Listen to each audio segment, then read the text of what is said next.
My daughter-in-law kept telling me my son was recovering in Switzerland and that she needed to manage my money. But one morning, a delivery driver I knew showed up at my gate and said, "Sir, your daughter-in-law tried to have this package destroyed. Please look at it alone." I was suspicious, but I opened it anyway. What was inside made my heart stop. A cruel truth was fully revealed. Welcome to the story. Like, subscribe, and tell me where you're watching from. Now, if you were in my place, would you trust your daughter-in-law or the warning inside that package? Comment below before we continue. This is a fictional story with dramatized elements for a more meaningful and engaging experience. My own mind had been failing long before the first real collapse in my life began. I sat on my porch swing, the familiar rhythmic creak of the rusted chains sounding less like a comfort and more like a warning. Alaric Vance, a 69-year-old retired senior bridge inspector, had spent 4 decades identifying the precise moment steel surrendered to stress. Yet I couldn't seem to diagnose the rot in my own head. The Blue Ridge Mountains usually stood sharp against the North Carolina sky, but today the tree line blurred into a smear of charcoal and bruised plum. My knees felt like rusted hinges, locked and unyielding as I tried to shift my weight. A strange, sharp, metallic taste coated my tongue, a copper tang that I initially blamed on the old pipes of the Vance homestead.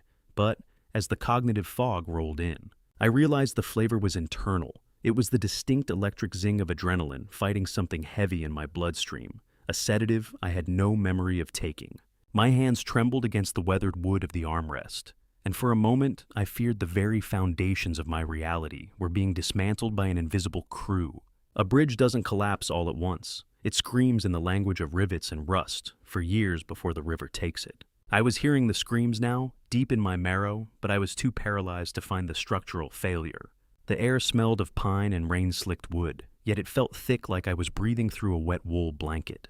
I stared at the porch boards, trying to count the grains to keep my mind anchored, but the wood seemed to ripple like water. Every instinct honed from years of inspecting the iron guts of suspension bridges told me that my internal supports were currently under sustained attack. The vertigo was a physical weight pressing against my temples until the world narrowed down to the glint of the setting sun and that persistent haunting taste of metal. The silence of the mountains was broken by a sound that set my teeth on edge. Leonie Vance, my 36-year-old daughter-in-law and a commercial property acquisition specialist with a smile as sharp as a closing contract, stepped onto the porch. Her designer heels clicked aggressively against the boards, a rapid-fire staccato that sliced through my disorientation. She didn't look at the view. She looked at me with a practiced expression of manufactured grief. "Dad Silas is gone," she said, her voice dropping into a register of rehearsed tragedy. "He is in a Swiss clinic in Zurich, buried in an avalanche during his hiking trip. He is in a blackout medical state, and they won't even move him to surgery without a massive deposit." She thrust her phone toward my face, showing me a blurry photograph that my foggy brain couldn't process. It was a smudge of white and red, a chaotic image that could have been a mountain rescue or a spilled jar of paint. I squinted, trying to find my son's face in the pixels, but the screen was just a glowing rectangle of confusion. "I need you to look at these papers, Alaric," she insisted, her tone shifting from grief to a cold professional urgency. "For Silas. We have to move now, or the window closes." How much is a son's life worth in acreage? Leonie had the math ready before I even had the question. She fanned out a stack of legal waivers on the small wicker table, her eyes tracking my every blink. I felt a surge of primal fear, a protective instinct for my boy struggling against the chemical lethargy dragging me down. My mind tried to calculate the cost, the land, the legacy of the Vances, but the numbers slipped away like sand through a grate. Leonie's presence was a predatory heat, hovering over me as I struggled to breathe. She spoke of Swiss doctors and wire transfers, her words weaving a net around my senses. I looked at the papers, the text swimming before my eyes, the word transfer appearing and disappearing like a ghost in the fog.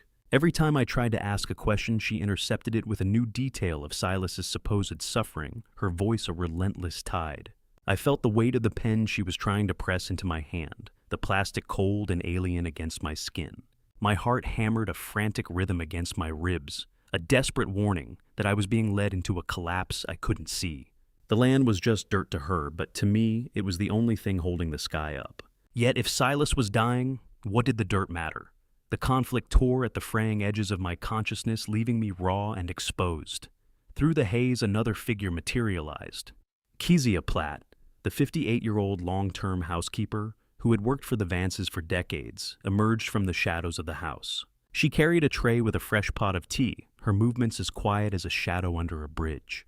She set a second cup in front of me, her eyes lingering on my trembling hands, with a look that wasn't pity, but a cold clinical observation. "Drink your tea, mister." "Vance," she murmured, her voice flat and devoid of its usual warmth.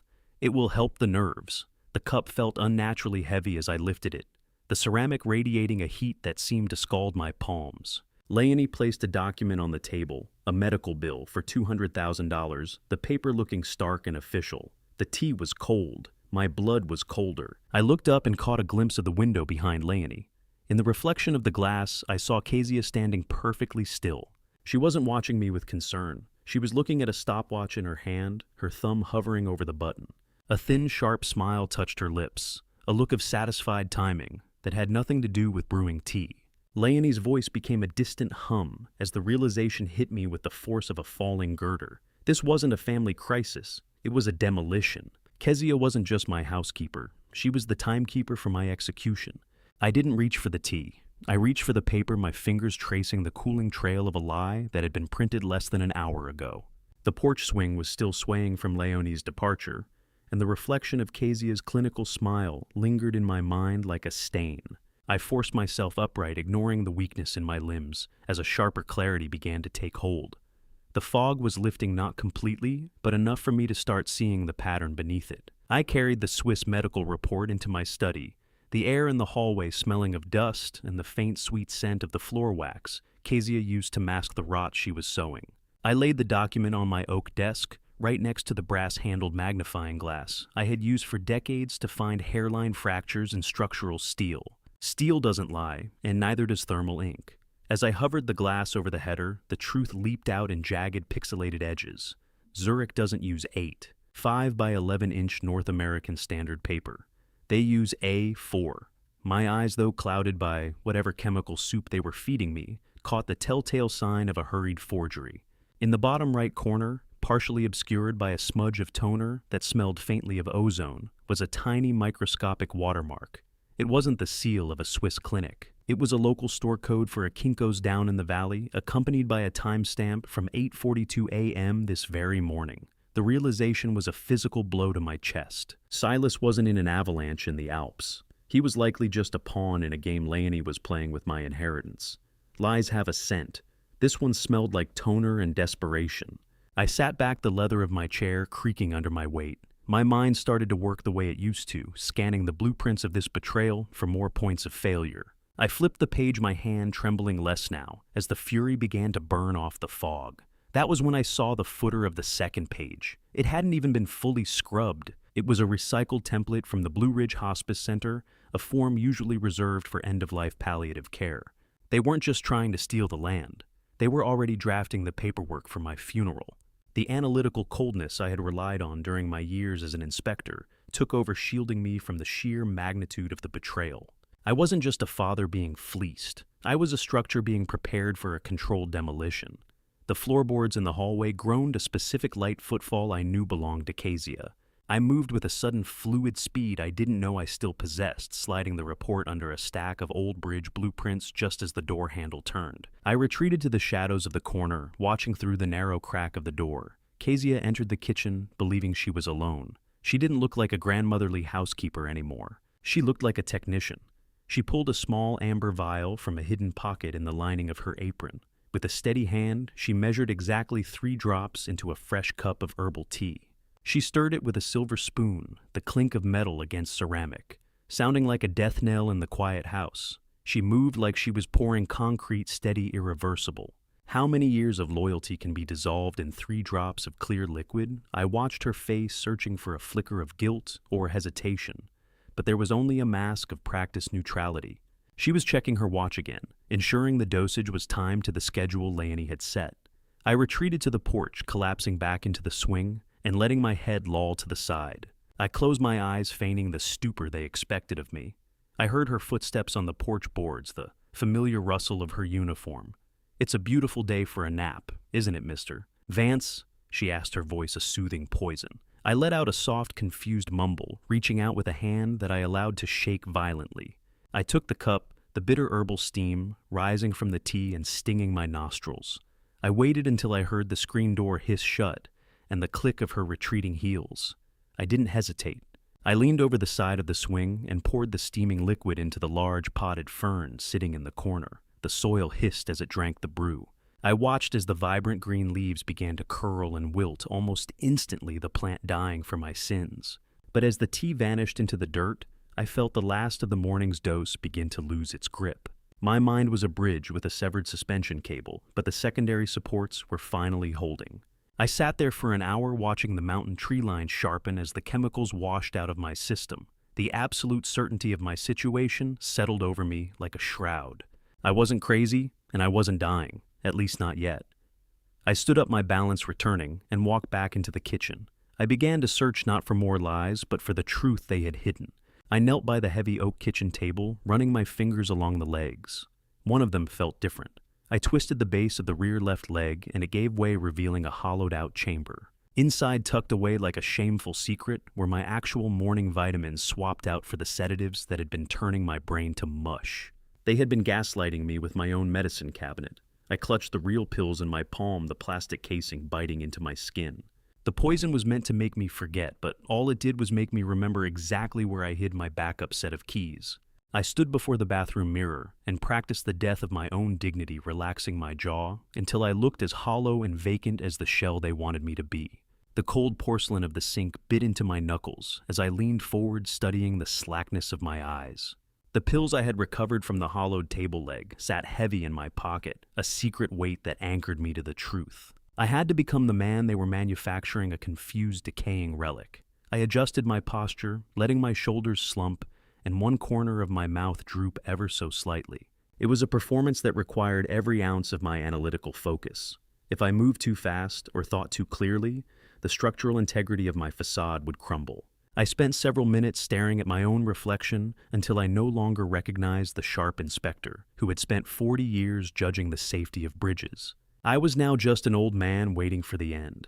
I debuted my performance that afternoon in the living room. The air was thick with the smell of stale cigar smoke, likely from one of Leonie's business associates, and her own sharp, expensive perfume that always seemed to precede her like a chemical spill. She was sitting on the sofa, scrolling through documents on her tablet, while Kezia stood by the window, adjusting the drapes with a precision that bordered on the obsessive. I shuffled into the room, making sure my slippers dragged across the carpet with a rhythmic, irritating scuff. I stared at the television for a long moment, then turned to Leonie with a look of practiced helplessness. "Is it time for dinner yet, Martha?" I asked, my voice thin and wavering. "I can't find the news channel on this clicker." I saw them exchange a glance, a flicker of suppressed triumph passing between them, like a hand of winning cards. Leonie set her tablet down and walked over to me, her touch on my arm as cold as a mountain stream in winter. "It is Leonie, Dad," she said, her voice dripping with a calculated, patronizing sweetness. "Martha has been gone a long time. Just rest now. Let me take that remote from you. How much of a man can you peel away before there is nothing left but the anger?" I allowed her to lead me back to my chair, nodding vacantly as she spoke. Inside, my mind was recording every detail, every micro-expression of their satisfaction. They weren't just watching me decline, they were cheering for it. Late that night, I waited until the house settled into its nocturnal rhythm of creaks and sighs. Using the skills of a man who knows every floorboard like a familiar blueprint, I navigated the dark hallways without a sound. I positioned myself near the kitchen pantry, my back pressed against the cool plaster. Through the half-open door, I could see the glow of a single low-wattage bulb. Leonie and Kezia were huddled together, their voices hushed, but carrying a jagged edge of urgency. They were discussing the liquidation schedule for the 85-acre estate, and the coldness in Leonie's tone as she detailed the dismantling of my life's work was a physical chill. "Once the old man signs the Northridge Tract, we won't need Silas as leverage anymore," Leonie whispered. She tapped a finger on a map. I recognized the ancestral forest my father had preserved for decades. The resort. My father's trees turned into a parking lot. It wasn't just a sale. It was an Alpine Ridge resort project, a high-density concrete scar on the land. I felt a surge of righteous fury, but I kept my breathing shallow. Then came the mention of a permanent solution for Silas. "Vance says the sedation can be made permanent whenever we give the word." Kezia added, her voice flat and clinical. The implication hit me with the force of a structural collapse. They weren't just holding Silas, they were preparing to dispose of him once the land titles were clear. My son was a leverage point with an expiration date. My rage was no longer just about the land. It was a primal paternal fire. Leonie's phone buzzed, and she stepped out of the kitchen to take the call, her sharp heels clicking away toward the foyer. Kezia turned her back to the pantry to begin tidying the counter, leaving the cabinet where she kept the amber vials momentarily unattended. I moved with predatory silence, a ghost in my own hallways, haunting the people who were trying to bury me. My hand shot out, snatching one of the amber sedative vials from the back of the shelf. I felt the smooth clinical glass against my palm, a piece of evidence that weighed more than its physical mass. I retreated to my bedroom just as I heard Kezia turn around. My heart hammered against my ribs like a trapped bird, but my hands remained perfectly steady. I slipped into my room and closed the door, the latch clicking home with a finality that felt like a declaration of war. I went straight to my bookshelf, pulling down a hollowed-out copy of an old bridge engineering manual. I tucked the vial inside, hidden among the diagrams of tension and compression. But as I was closing the pantry door in my mind, I remembered a second vial I had seen briefly in the back of the shelf, one with a different colored label. I had managed to snag it as well in my haste. I pulled it out now, holding it up to the moonlight, filtering through the curtains. It wasn't a sedative. It was a concentrated dose of a potent allergen, something I have been deathly afraid of since I was a child. It wasn't meant to keep me quiet. It was meant for a sudden emergency, a way to end the project early if I became too difficult to manage. I held the vial of my own potential murder in my palm, and for the first time in my life, I understood why some bridges are designed to be burned. The roar of a diesel engine at my front gate didn't signal a visitor. It signaled a breach in the wall of lies Leonie had built around me. I stood on the porch, my hands resting lightly on the railing, projecting the same hollow-eyed vacancy I had practiced in the bathroom mirror. Inside, however, I was calculating the torquing of that engine and the distance to the property line. The sedative-induced heaviness still tugged at my limbs like lead weights, but the icy clarity of the night before remained. I watched the orange OT truck idle by the mailbox, its exhaust a thick gray plume that smelled of sulfur and old industry. I didn't wait for an invitation. I forced my boots to move across the gravel, the grit crunching under my weight with a sound like grinding teeth. Casper, a 45-year-old DOT driver with grease-stained knuckles and a nervous tick in his left eye, gripped the steering wheel of his truck as if it were the only thing keeping him from floating away.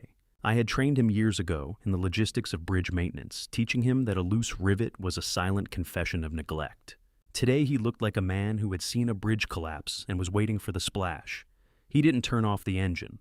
Instead, he reached into the passenger seat and pulled out a mangled brown paper package, its edges frayed and taped so many times it looked like a mummy. It was marked "Return to Sender" in thick red ink 3 times over. "Alaric, I shouldn't be here," he whispered, his voice barely audible over the rumble of the diesel. Leonie ordered it to be destroyed through official disposal at the depot. She said it was just junk mail from a scammer, but then she threatened my pension if I mentioned it again, accusing me of losing it in the first place when I asked for a signature. That's when I knew she was scared of it. I realized then that Casper hadn't just come out of a sense of duty. He was a cornered animal looking for an ally. "You did the right thing, Casper," I said, my voice steady and low. "The mail isn't her property. It's the law, and you've always been a man of the law." I took the package from him. It felt lighter than I expected, but the weight of what it represented made my arms ache. He didn't linger. He slammed the truck into gear and vanished down the mountain road, leaving me standing in a cloud of dust and the silence of my own betrayal. In 40 years of checking rivets, I never saw a structure as rotten as my own family, did I? I didn't return to the house. I knew Kezia would be watching from the kitchen window, her stopwatch probably ready to time how long I spent at the gate. I retreated to the shadows of the detached garage, the air inside smelling of motor oil and dormant machinery. I sat on a stack of tires and examined the package with the clinical eye of an inspector. The smudged handwriting was unmistakably Silas's, loopy, hurried, and desperate. Leonie hadn't just rejected this, she had tried to erase it. I noticed a heavy ink thumbprint over the postmark, an intentional effort to obscure the origin. But as I tilted it toward the light, I saw the truth through the ink. The stamps weren't international. There was no Swiss franking, no Zurich markings. These were local domestic stamps. Silas was close. The package was light. The truth inside was heavy enough to sink a ship. I heard the screen door of the main house hiss open. Kezia was on the move. I couldn't risk her finding me here with the evidence. I slipped out the back of the garage and stayed low, moving toward the bulkheading of the basement entrance. The basement was a cold, damp sanctuary that the housekeeper avoided because the steep, uneven stairs were a hazard to her vanity. I descended into the darkness, the air cooling instantly. I moved past the old boilers and the crates of my late wife's belongings, reaching the workbench at the far end. I used a rusted utility knife to pry the cardboard open. Inside was a bed of shredded newspaper, and nestled within was an ancient scuffed Nokia brick phone, the kind that could survive a fall from a suspension cable. Taped to the back of the device was a square of rough institutional toilet paper. On it, in the same frantic handwriting, were 3 words that shattered the Zurich lie, forever not Zurich. Asylum. I felt a surge of protective fury that burned hotter than the mountain sun. He was being held in a madhouse, not a clinic, and Leonie was the one who had committed him. The basement was a tomb of old memories, but today it was the birthplace of a ghost. I reached deeper into the box and pulled out a small leather-bound logbook. I flipped it open, and my breath hitched. It was a handwritten log of every medication Leonie had ever purchased or brought into this house over the last 3 years. Silas had been tracking her, documenting the slow poisoning of our household long before they took him. He had known the bridge was failing before I even felt the vibration. "I'm coming for you, Silas," I whispered into the dark. "I'm coming." I checked the phone. It was dead, but I knew the old chargers were kept in the junk drawer of my basement desk. I plugged it in, watching for that first spark of life. The faint electronic chirp of the phone powering up sounded like a gunshot in the quiet basement. As the screen flickered to a ghostly blue, I realized I wasn't just holding a phone, I was holding a detonator. I tucked the device and the logbook into a hollowed-out section of the floorboards beneath my workbench, a spot I had used for emergency cash during the lean years of the department strikes. I smoothed the dust over the wood, my heart thrumming with a tactical clarity I haven't felt in a decade. I was no longer an old man in decline. I was a structural engineer looking at a faulty support, and I knew exactly where to strike to bring the whole thing down. The buttons of the old Nokia were stiff, resisting my touch, like the locked doors of the truths I was about to uncover. I sat on a stack of dusty crates in the far corner of the basement, the pale blue light of the screen illuminating the deep lines of my face and the silver stubble on my chin. Above me, the distant rhythmic thumping of the washing machine served as a heartbeat for a house that had become a tomb. The air down here was thick with the scent of damp earth and old blueprints, a familiar smell that usually brought me peace, but now felt like the interior of a bunker. I stared at the prompt on the screen. It was asking for a 4-digit code.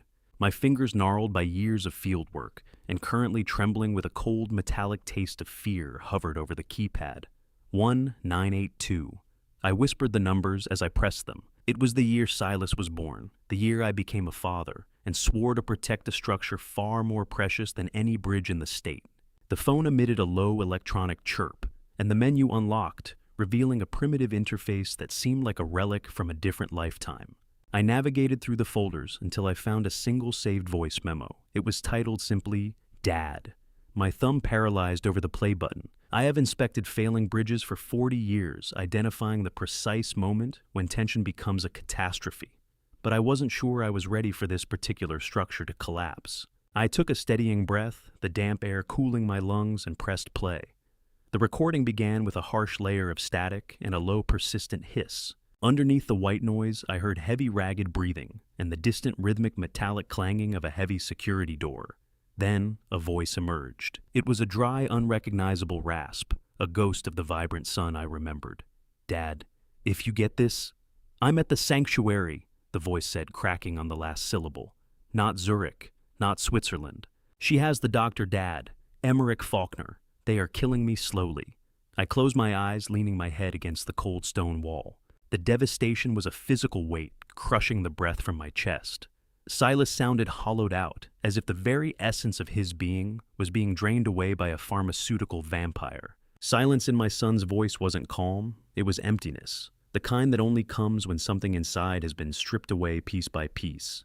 He explained how Leonie and this Faulkner had tricked him into a psychiatric hold, using fabricated IRS threats against my estate to make him sign the initial papers. "She said they were coming for you, Dad. She said the taxes. I did it to save you. I had to ensure you didn't lose the homestead." I felt a surge of cold fury so intense it made my teeth ache. Leonie hadn't just stolen 2 years of his life, she had used his love for me as the pry bar to break him, But the betrayal cut even deeper. Silas's voice grew more frantic, the rasp sharpening into a desperate urgency. It isn't just about the land, Dad. Leonie is using my architect's seal. She's signing off on the Alpine Ridge project using my name. She's specifying substandard dangerous building materials, cheaper steel, unrated concrete. She's building a death trap and my signature is the one on the blueprints. The structural engineer in me screamed. How can a woman kiss her husband goodbye and then sign the orders for his chemical lobotomy? The greed wasn't just financial, it was murderous. She was willing to let a resort collapse on hundreds of people just to pad her margins, all while keeping the one man who could stop her locked in a cage. Silas began to detail the specifics of his imprisonment, his mind still working with the tactical precision of a Vance. I am in room 304 of the Crestline Sanctuary, he whispered. The shift change is at 10 p.m. I overheard the orderlies. The service entrance code is 4822. Don't come for me through the front, Dad. They have the sheriff. They have everyone. You have to be a ghost. He described the schedule of the night sedation, the moments when the guards were distracted by their own routines. He was giving me the schematics for his own rescue, providing the load-bearing points of his prison. I listened with a grim, focused intensity, memorizing every digit, every timing. The basement was no longer a cellar. It was a war room. The recording was suddenly interrupted by the sound of approaching footsteps on a hard floor. I heard a muffled shout and Silas's frantic whisper as he moved to hide the phone. I have to go. They're coming. Don't trust the T-Dad. Don't trust. The audio cut into a sharp burst of static. But before it ended, a third voice drifted into the background. It was faint, but the cadence was unmistakable. It was the calm, measured tone of Kezia Platt directing someone to check the vitals. The revelation was a final jagged bolt through the heart of my remaining illusions. Kezia wasn't just a mole at home. She was an active participant in Silas's treatment, a bridge between my slow poisoning and my son's living hell. I snapped the phone shut, the plastic click sounding like the cocking of a hammer. I didn't feel old anymore. I didn't feel weak. I felt like a man who had finally identified the source of the rot and was ready to cut it out. I stood up, the dust motes dancing in the fading blue light of the screen like tiny silent witnesses. I moved to my workbench and picked up the scale model of the New River Gorge Bridge I had built years ago. I pulled the center span apart, revealing a hollowed-out section I had designed for storage, and tucked the Nokia inside. It was safe there, encased in the very thing I spent my life defending. Kezia wasn't just pouring my tea. She was helping them measure my son's coffin. I climbed the stairs, each step a deliberate, silent vow. I was going to find Silas, and I was going to make Leonie and her accomplices understand exactly what happens when you try to demolish a Vance. I didn't need a medical degree to know that the man walking up my driveway was a vulture in a lab coat. The low hum of an expensive German engine died out, replaced by the rhythmic crunch of gravel under polished leather shoes. I stood by the window of my study, my shadow long and thin against the bookshelves. Behind me, the house was silent, but it was the silence of a structure under too much tension. Dr. Emmerich Faulkner, the 52-year-old chief medical officer at the Crestline Sanctuary, adjusted his designer spectacles with a clinical detachment that hid a darker greed. He looked more like a hedge fund manager than a healer. Leonie walked beside him, her hand resting on his arm, with a subtle possessive nod that signaled their alliance. As they entered the room, the air suddenly carried the heavy, cloying scent of expensive sandalwood cologne. I forced my jaw to go slack, my eyes to drift toward the corner of the ceiling. Alaric, Dr. Faulkner is here to check on those memory slips you've been having, Leonie said, her voice a fragile porcelain mask of concern. I didn't look at her. My gaze was fixed on the doctor's wrists. There, glinting in the afternoon light, were a pair of gold cufflinks, intricate interlocking gears. I had given those to Silas on the day he passed his professional engineer exam. Seeing them on this man's sleeves, the spoils of my son's living death, sent a jolt of lightning through my nerves. It's just a routine screening, Mr. Vance Faulkner said, his voice as smooth and cold as a stainless steel scalpel. Tell me, do you know what year it is? I let out a soft, confused huff, letting my hand tremble against the arm of my chair. How much does a man's life weigh when it's balanced against 85 acres of prime timber? I pretended to search for the answer in the air. I think it's still August, I mumbled. Is Silas coming for lunch? He usually brings the good sandwiches from the deli. I saw Faulkner exchange a look with Leonie, a quick, sharp glint of satisfaction. He leaned forward, the cold touch of his stethoscope against my chest, feeling like the probe of an insect. He didn't care about my heart. He was measuring the depth of the chemical grave they had dug for me. He scribbled notes in a leather-bound folder with a fountain pen that scratched against the paper like a claw. I watched the ink flow, knowing those lines were the blueprints for my incarceration. I leaned into the role of the fool, struggling to remember my middle name, forgetting the month, even pretending to lose the thread of our conversation mid-sentence.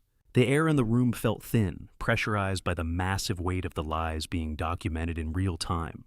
"He's showing clear signs of vascular dementia," Leonie Faulkner said, turning away from me as if I were a piece of furniture. "Advanced progression. He'll need specialized round-the-clock care." Leonie's posture changed instantly. The mask of the grieving daughter-in-law fell away, leaving only the sharp, jagged edges of the woman who wanted my land. The pen felt like a spear. Her eyes were the edge. She slapped a stack of papers onto my desk, the land transfer documents I had seen before. "Sign the damn papers, Alaric," she snapped, her voice losing its polished sheen. "You can't take care of yourself anymore. This pays for your stay at the sanctuary. It's for your own safety." I stared at the pen she held out. I feigned a massive spastic hand tremor, my fingers clattering against the desk. "I can't. The ink is too heavy," I whispered. "Martha says we shouldn't sell the North Ridge. The trees, they keep the wind away." Leonie exploded. The rage was a physical heat radiating off her in waves. She slammed her palms onto the desk, leaning in until I could smell the wine she'd had with lunch. "Friday," she hissed. "You have until Friday before the ambulance comes for you. If those papers aren't signed, I'm having you committed to the state ward. Do you have any idea what those places are like? Cold halls and forgotten men, Alaric? You'll be a number in a hallway, and I'll make sure nobody ever finds the room." She was no longer my daughter-in-law. She was the rising water under a bridge with no supports. I looked at the floor, letting a single fake tear roll down my cheek. Inside, my mind was racing through the load-bearing calculations of my escape. She thought she was threatening me with a deadline, but she was giving me a target. I noticed a document peeking out from Faulkner's folder, an intake form for a private wing at the sanctuary already signed by Leonie and prepaid. They weren't waiting for a diagnosis. They were just waiting for the check to clear. This wasn't a medical intervention. It was a kidnapping with a professional veneer. I watched her storm out of the study, the sharp, vibrating slam of the door echoing through the house like a gunshot. Faulkner followed her, his expensive cologne lingering in the room like a ghost. I sat in the sudden silence, the ticking of the grandfather clock in the hall sounding like a countdown. I wasn't just losing my mind in their records. I was losing my existence. If I didn't move now, I would be buried in that private wing before the week was out, a living corpse in a designer suit. I stood up, my tremors vanishing, my spine straightening with a snap. My eyes moved to the phone, hidden in the bridge model. I had 48 hours to find my money, find my son, and burn their world to the ground. I watched her car disappear down the drive, and as the dust settled, I knew the clock wasn't just ticking, it was counting down to my own disappearance. I moved through the tall grass at the edge of my own property, like a thief avoiding the gaze of the woman I had once welcomed into my family with open arms. The sound of my own heartbeat was loud and hollow in the silent study just moments ago, but out here under the canopy of the North Carolina pines, it was a frantic drumbeat against my ribs. I waited behind the mudroom door, listening to the rhythmic, aggressive drone of the vacuum cleaner in the main hallway. Kezia was occupied, her back turned to the rear exit as she scrubbed away the evidence of my existence. I slipped out into the morning air, the damp smell of moss and wet earth filling my lungs. I avoided the gravel driveway entirely, knowing that the crunch of stone would alert the very walls of the house. Instead, I opted for the soft, yielding moss of the forest line, keeping low and moving with the careful, deliberate gait of a man who spent 40 years inspecting the underpinnings of massive structures. Every snap of a twig sounded like a gunshot to my heightened senses. The house felt like it was watching me, its windows like cold, glassy eyes tracking my escape. "Just keep moving, Alaric," I whispered to myself. One foot, then the other. I reached the hidden trailhead that led toward town, a path Silas and I had cleared years ago. I was no longer the frail old man Leonie saw in her records. I was a man on a mission to reclaim his life. I reached the outskirts of Highlands. An hour later, my boots caked in mud and my lungs burning from the unaccustomed exertion. I pulled my hat low, shielding my face from the neighbors who might recognize the retired inspector they thought was slipping into the fog of dementia. I walked into the Highlands First National Bank, the sterile over-air-conditioned chill of the lobby making me shiver. I bypassed the main line and approached a teller station in the back. Sarah, a woman I had known for a decade, looked up from her computer and froze. Her eyes filled with a mixture of shock and profound pity. "Mr. Vance," she breathed, her voice barely a whisper. "I didn't think... We heard you weren't well. I need a full statement for the Vance Trust, Sarah," I said, my voice as steady as a load-bearing beam. I watched her hands tremble as she began to type. She didn't just allow the withdrawals, she leaned in and whispered that Leonie had presented a court order signed by Sheriff Vesta months ago. It made the systematic gutting of my life's work appear fully sanctioned by the law. A bank account is like a suspension bridge. You don't notice the corrosion until the whole thing is hanging by a single rusted wire. I stood there clutching the edge of the marble counter as the dot matrix printer in the back began its high-pitched, agonizing screech. It felt like the machine was screaming for me. Sarah handed me the paper, her eyes refusing to meet mine. "Mr. Vance..." "I'm so sorry," she said, her voice cracking. "The balance is $42.16. $42. The price of a life's work, the cost of a fool's trust." I stared at the numbers until they blurred. $12.5 million, the security for my son's future, and my own old age had been evaporated. Leonie hadn't just stolen my money, she had erased my legacy. I felt a cold shock settle in my bones, a weight far heavier than the leaden fatigue of the sedatives. I folded the statement with mechanical precision and tucked it into my breast pocket. I was a dead man on paper, but I was still breathing. As I turned to exit the bank, the noon sun glinted off the polished silver hood of a car turning into the parking lot. My blood turned to ice. It was Leonie's Mercedes. I ducked behind a thick brick pillar near the entrance, my heart hammering against my ribs with enough force to bruise. I watched through the glass as the car came to a stop in a reserved space. Leonie stepped out looking every bit the high-powered executive who had already spent my future in her head. She was wearing a sharp charcoal suit, her movements fluid and confident. "She's here." I thought, a spike of adrenaline cutting through the shock. How did she know? Did Kezia call her the moment the vacuum stopped? "Hide, you old fool. Don't let her see you breathe." I didn't wait to find out. I edged around the pillar, keeping the brick between me and her line of sight. I managed to slip into the narrow alleyway that ran alongside the bank, just as she reached the front doors. I pressed my back against the rough, abrasive texture of the alleyway bricks, the heat of the noon sun radiating off the stone. If she's here now, what has she done with the house while I've been gone? I peeked around the corner of a dumpster, watching her walk away from the car. That was when I saw it.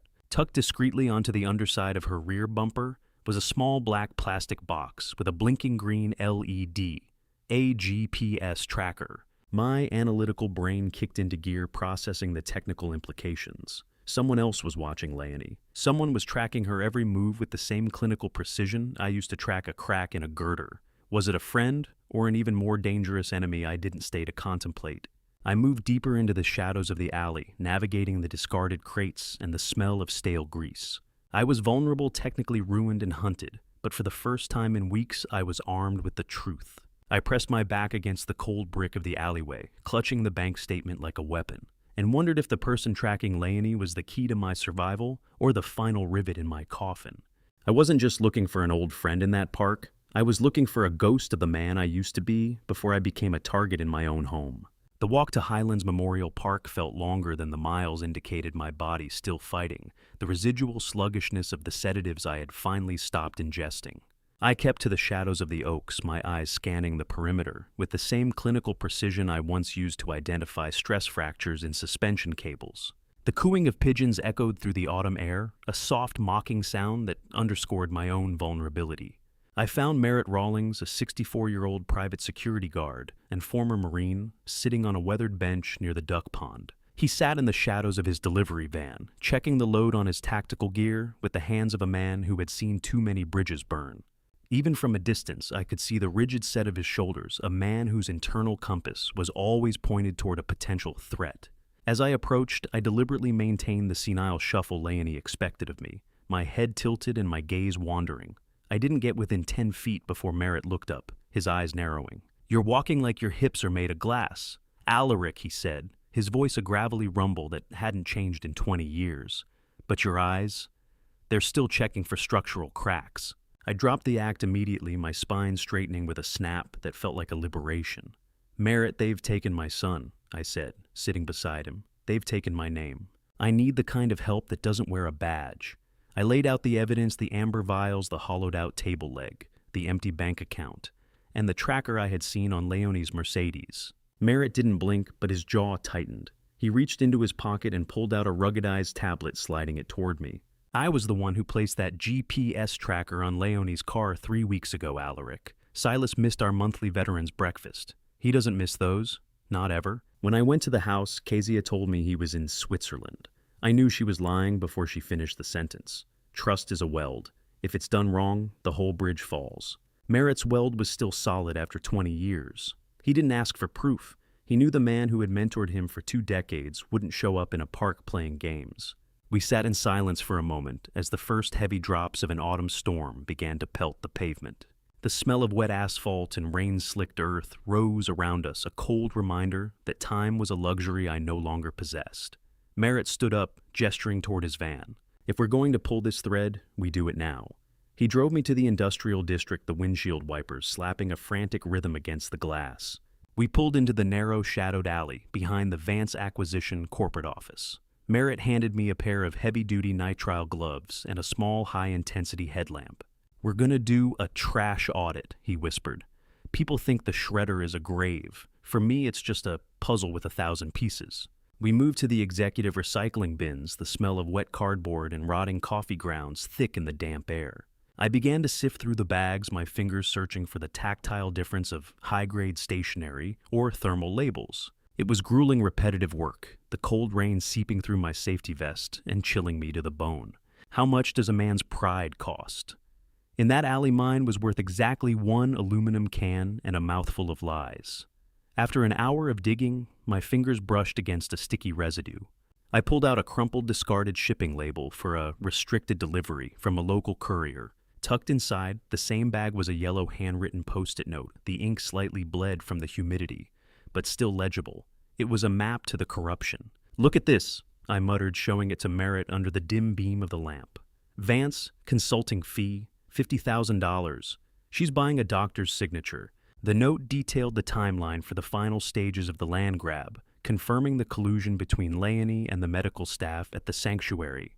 The intensity of my focus was broken by a flash of light. A private security patrol vehicle turned into the alley, its spotlight sweeping the brick walls like a searchlight at a prison camp. Merritt ducked behind the bulk of his van, with the fluid grace of a hunter, but I was caught in the open standing next to a half-overturned dumpster. I didn't have time to hide. I immediately slumped my shoulders, letting a string of drool escape my lip, and began rummaging through the trash for a lost aluminum can. I looked up as the light hit me, blinking like a confused animal. A young security guard with a uniform too big for his frame and a flashlight that cut through the rain stepped out of the car. "Move it along, Pops," he shouted, his voice full of the unearned arrogance of a man with a cheap badge. "This isn't a shelter." I let my hands shake, holding up a sticky soda can. Just looking for my nickel, sir." I lost my nickel in the bin. "My wife, she needs her medicine." The guard let out a sound of pure disgust, the blinding glare of his spotlight making my eyes water. "Get out of here before I call the real cops and have you hauled to the tank," he spat. I nodded frantically, shuffling away with a practiced limp, the guard's sharp insult echoing off the damp brick. I waited until the tail lights of the patrol car vanished before I returned to Merritt. I reached into my boot and pulled out the post-it note I had tucked away. My heart was still hammering against my ribs, but the cold calculation in my mind was absolute. October 20th. 10 days from now. 10 days to stop a murder. The note didn't just mention a bribe. It had a specific date labeled as total transfer/final sedation. I didn't need a medical degree to know what final meant in this context. The guard didn't see a father looking for his son. He saw a man at the end of his rope. He was half right. I pulled the fluorescent mesh over my shoulders, the reflective silver tape cracked with age, and realized that to save my son, I had to become the very thing I'd spent 40 years being, a man whose presence was too boring to be questioned. The smell of cedar and mothballs clung to the heavy polyester, a scent that usually evoked the quiet dignity of my office, but now served as a thin veil between me and a jail cell. I stood in the back of Merritt's van, the scratchy feel of the old safety vest, a grounding contrast to the adrenaline humming in my fingertips. I adjusted the faded Department of Transportation cap, pulling the brim low. When I caught my reflection in the van's side mirror, I didn't see a victim of a family conspiracy. I saw a man who belonged on a construction site, a civil servant with a clipboard and a grievance. Merritt handed me a calibrated laser level and a heavy aluminum survey tripod. As I took them, he showed me the modifications he'd made in the hour before we left. The hollow center of the tripod wasn't empty. It contained a high-gain, long-range microphone and a pinhole camera wired into a small recording unit. I wasn't just walking in as a surveyor, I was a walking surveillance hub. Remember, Alaric Merritt said, his voice low and steady. If you look like you're looking for a structural crack, they'll look for it with you. People see the vest and the tripod and they stop seeing the man. I gave him a curt nod, the weight of the equipment familiar and comforting. I'm not an old man today, Merritt. I'm the Department of Transportation. I stepped out of the van onto the dirt turnout near the Crestline Sanctuary, my boots hitting the earth with a purposeful thud. I moved with a slight stiffness, not the exaggerated shuffle of a senile patient, but the methodical pace of an inspector who has walked 10,000 miles of bridge decking. If the government spent 40 years teaching me how to find the rot in concrete, why did Leonie think I wouldn't find the rot in her? I reached the service gate of the facility, the white gravel crunching beneath my feet.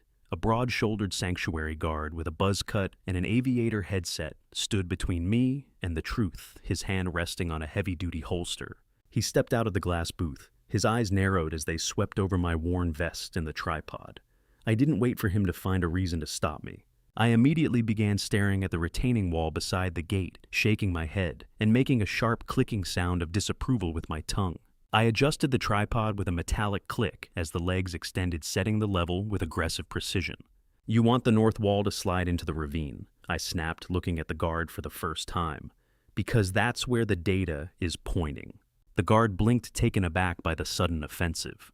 "I don't have you on the manifest, sir," he said, though. His hand moved away from his belt to adjust his headset. I let out a long, theatrical sigh, the kind I used on junior engineers who forgot their hard hats. "Of course I'm not on your manifest. I'm a field emergency dispatch from the DOT.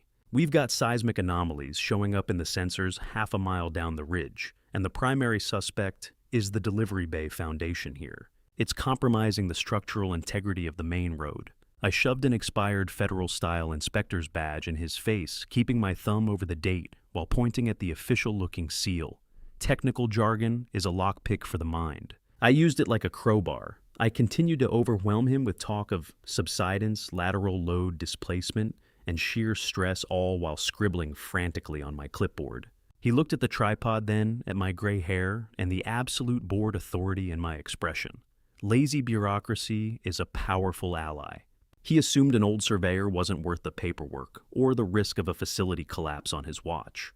"Call your director if you want to explain why the facility just slid 2 inches into the creek because you wanted a signature on a Monday," I added, already turning back to my tripod. The guard hesitated longer than I expected, his radio crackling in his ear, as if he was waiting for confirmation that never came.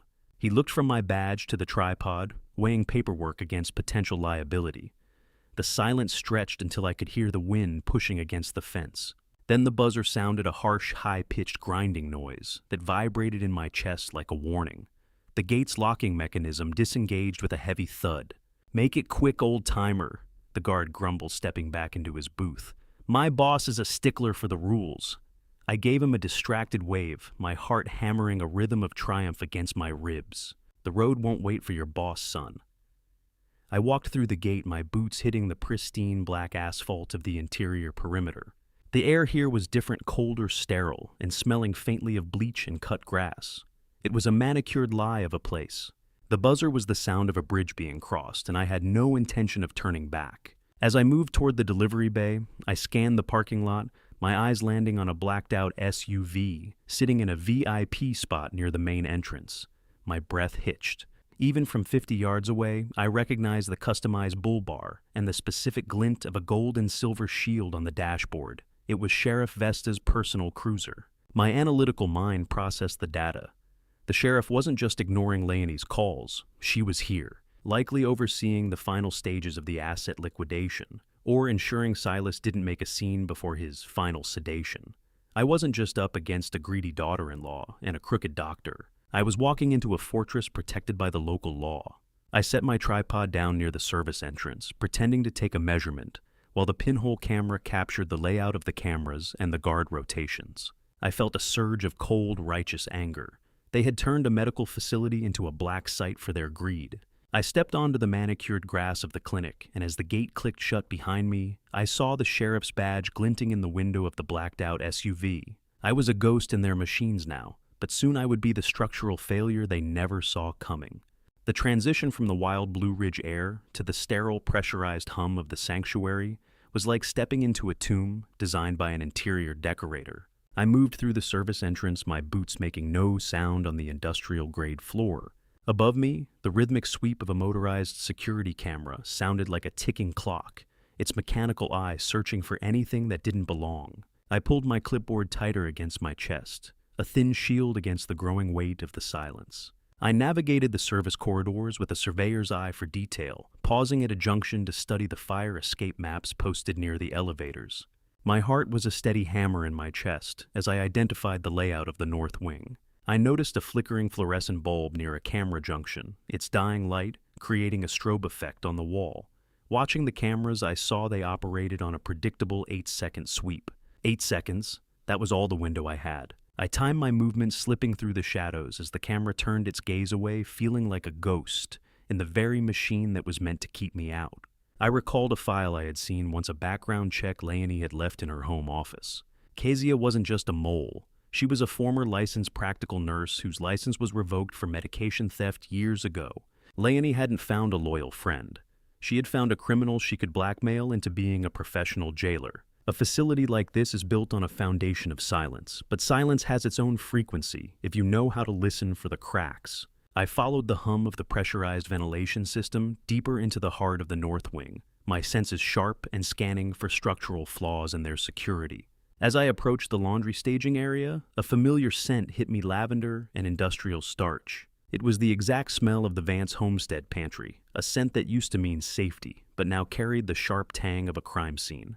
I pressed myself against a stack of heavy wooden crates, my breathing shallow and controlled. The service elevator dinged a sharp, cheerful sound that felt like a scream in the quiet hallway. I watched through a narrow gap in the crates as the doors slid open. A woman in a pale blue medical scrub set exited the lift, holding a clipboard with a terrifying authority. I knew that walk. I've watched that walk across my kitchen for 20 years.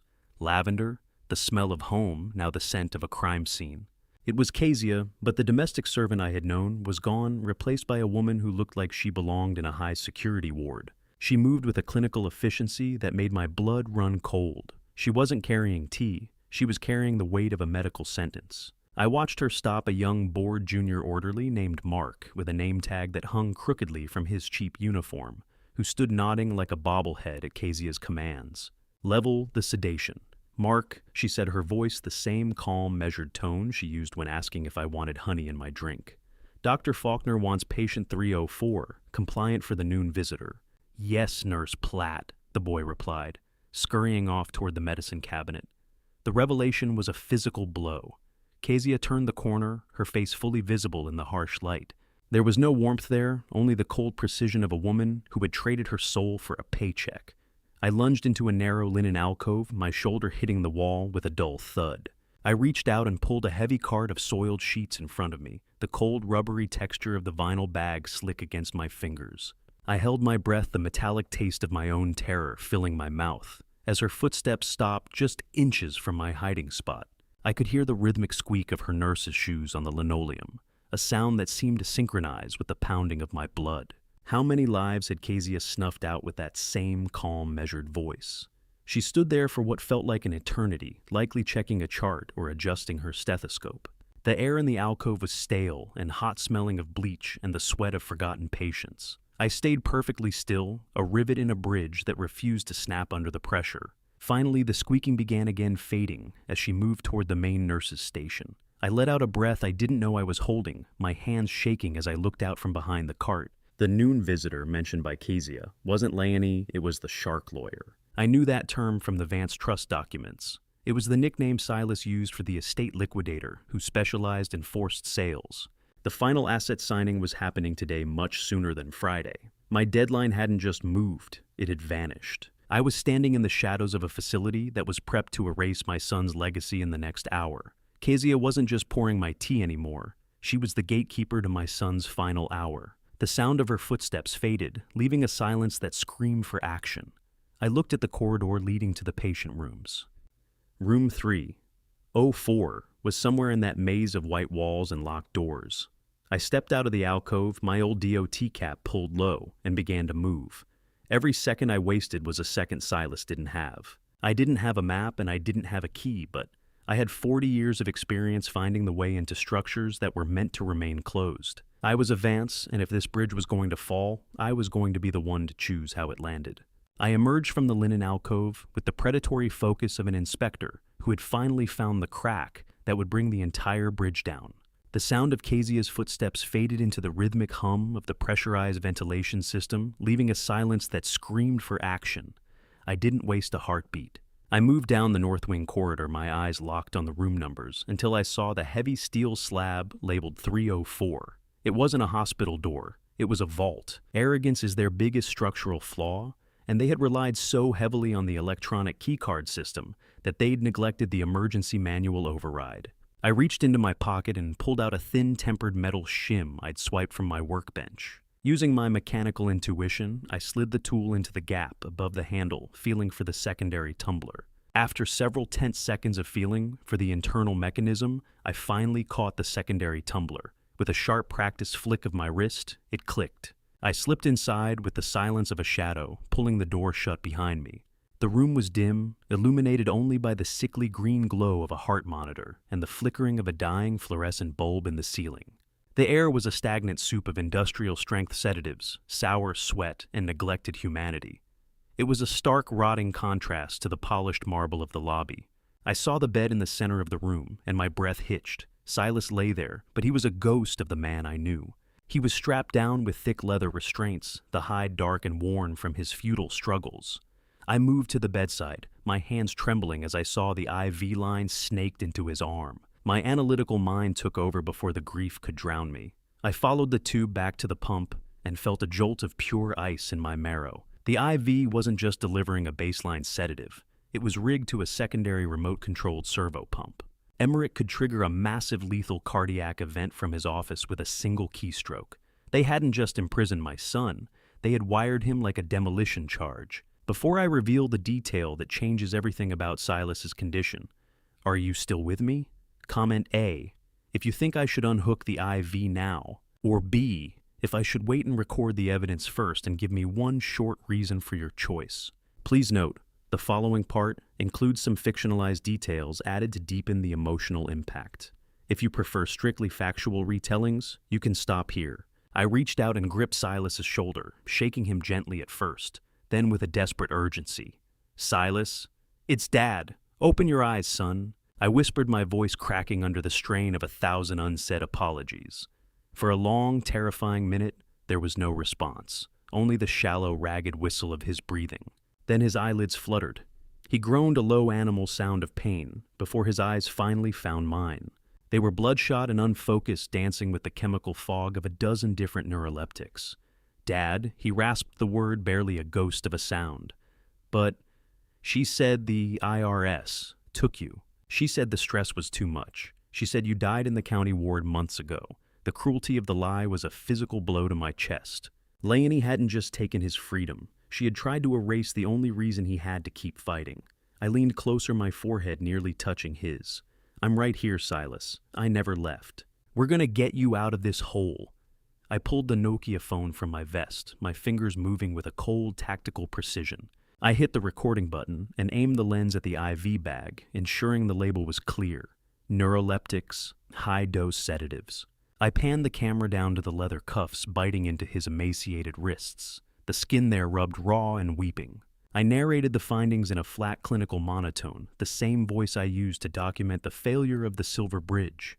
Patient is Silas Vance. Evidence of prolonged chemical restraint and unauthorized remote medical devices. I was documenting their death warrants. Silas watched me, a flicker of the old Vance grit returning to his gaze. I hear him, Dad, Silas whispered, his eyes darting toward the door. The vulture is coming for his morning meal. Faulkner, just as he spoke, the muffled sound of Doctor. Emmerich's distinctive arrogant laughter echoed from the hallway, growing louder with every second. He was talking to someone, his voice full of the easy confidence of a man who thinks he's already won. I had the evidence. The recording was saved to the Nokia's internal drive, but the room was a dead end. Dad Silas breathed, his voice rising in panic. The photo. The one she showed you of the accident in the Alps. It wasn't Zurich. They took it in the basement garden here. They used a snow machine from the resort's planning office. The lie was total.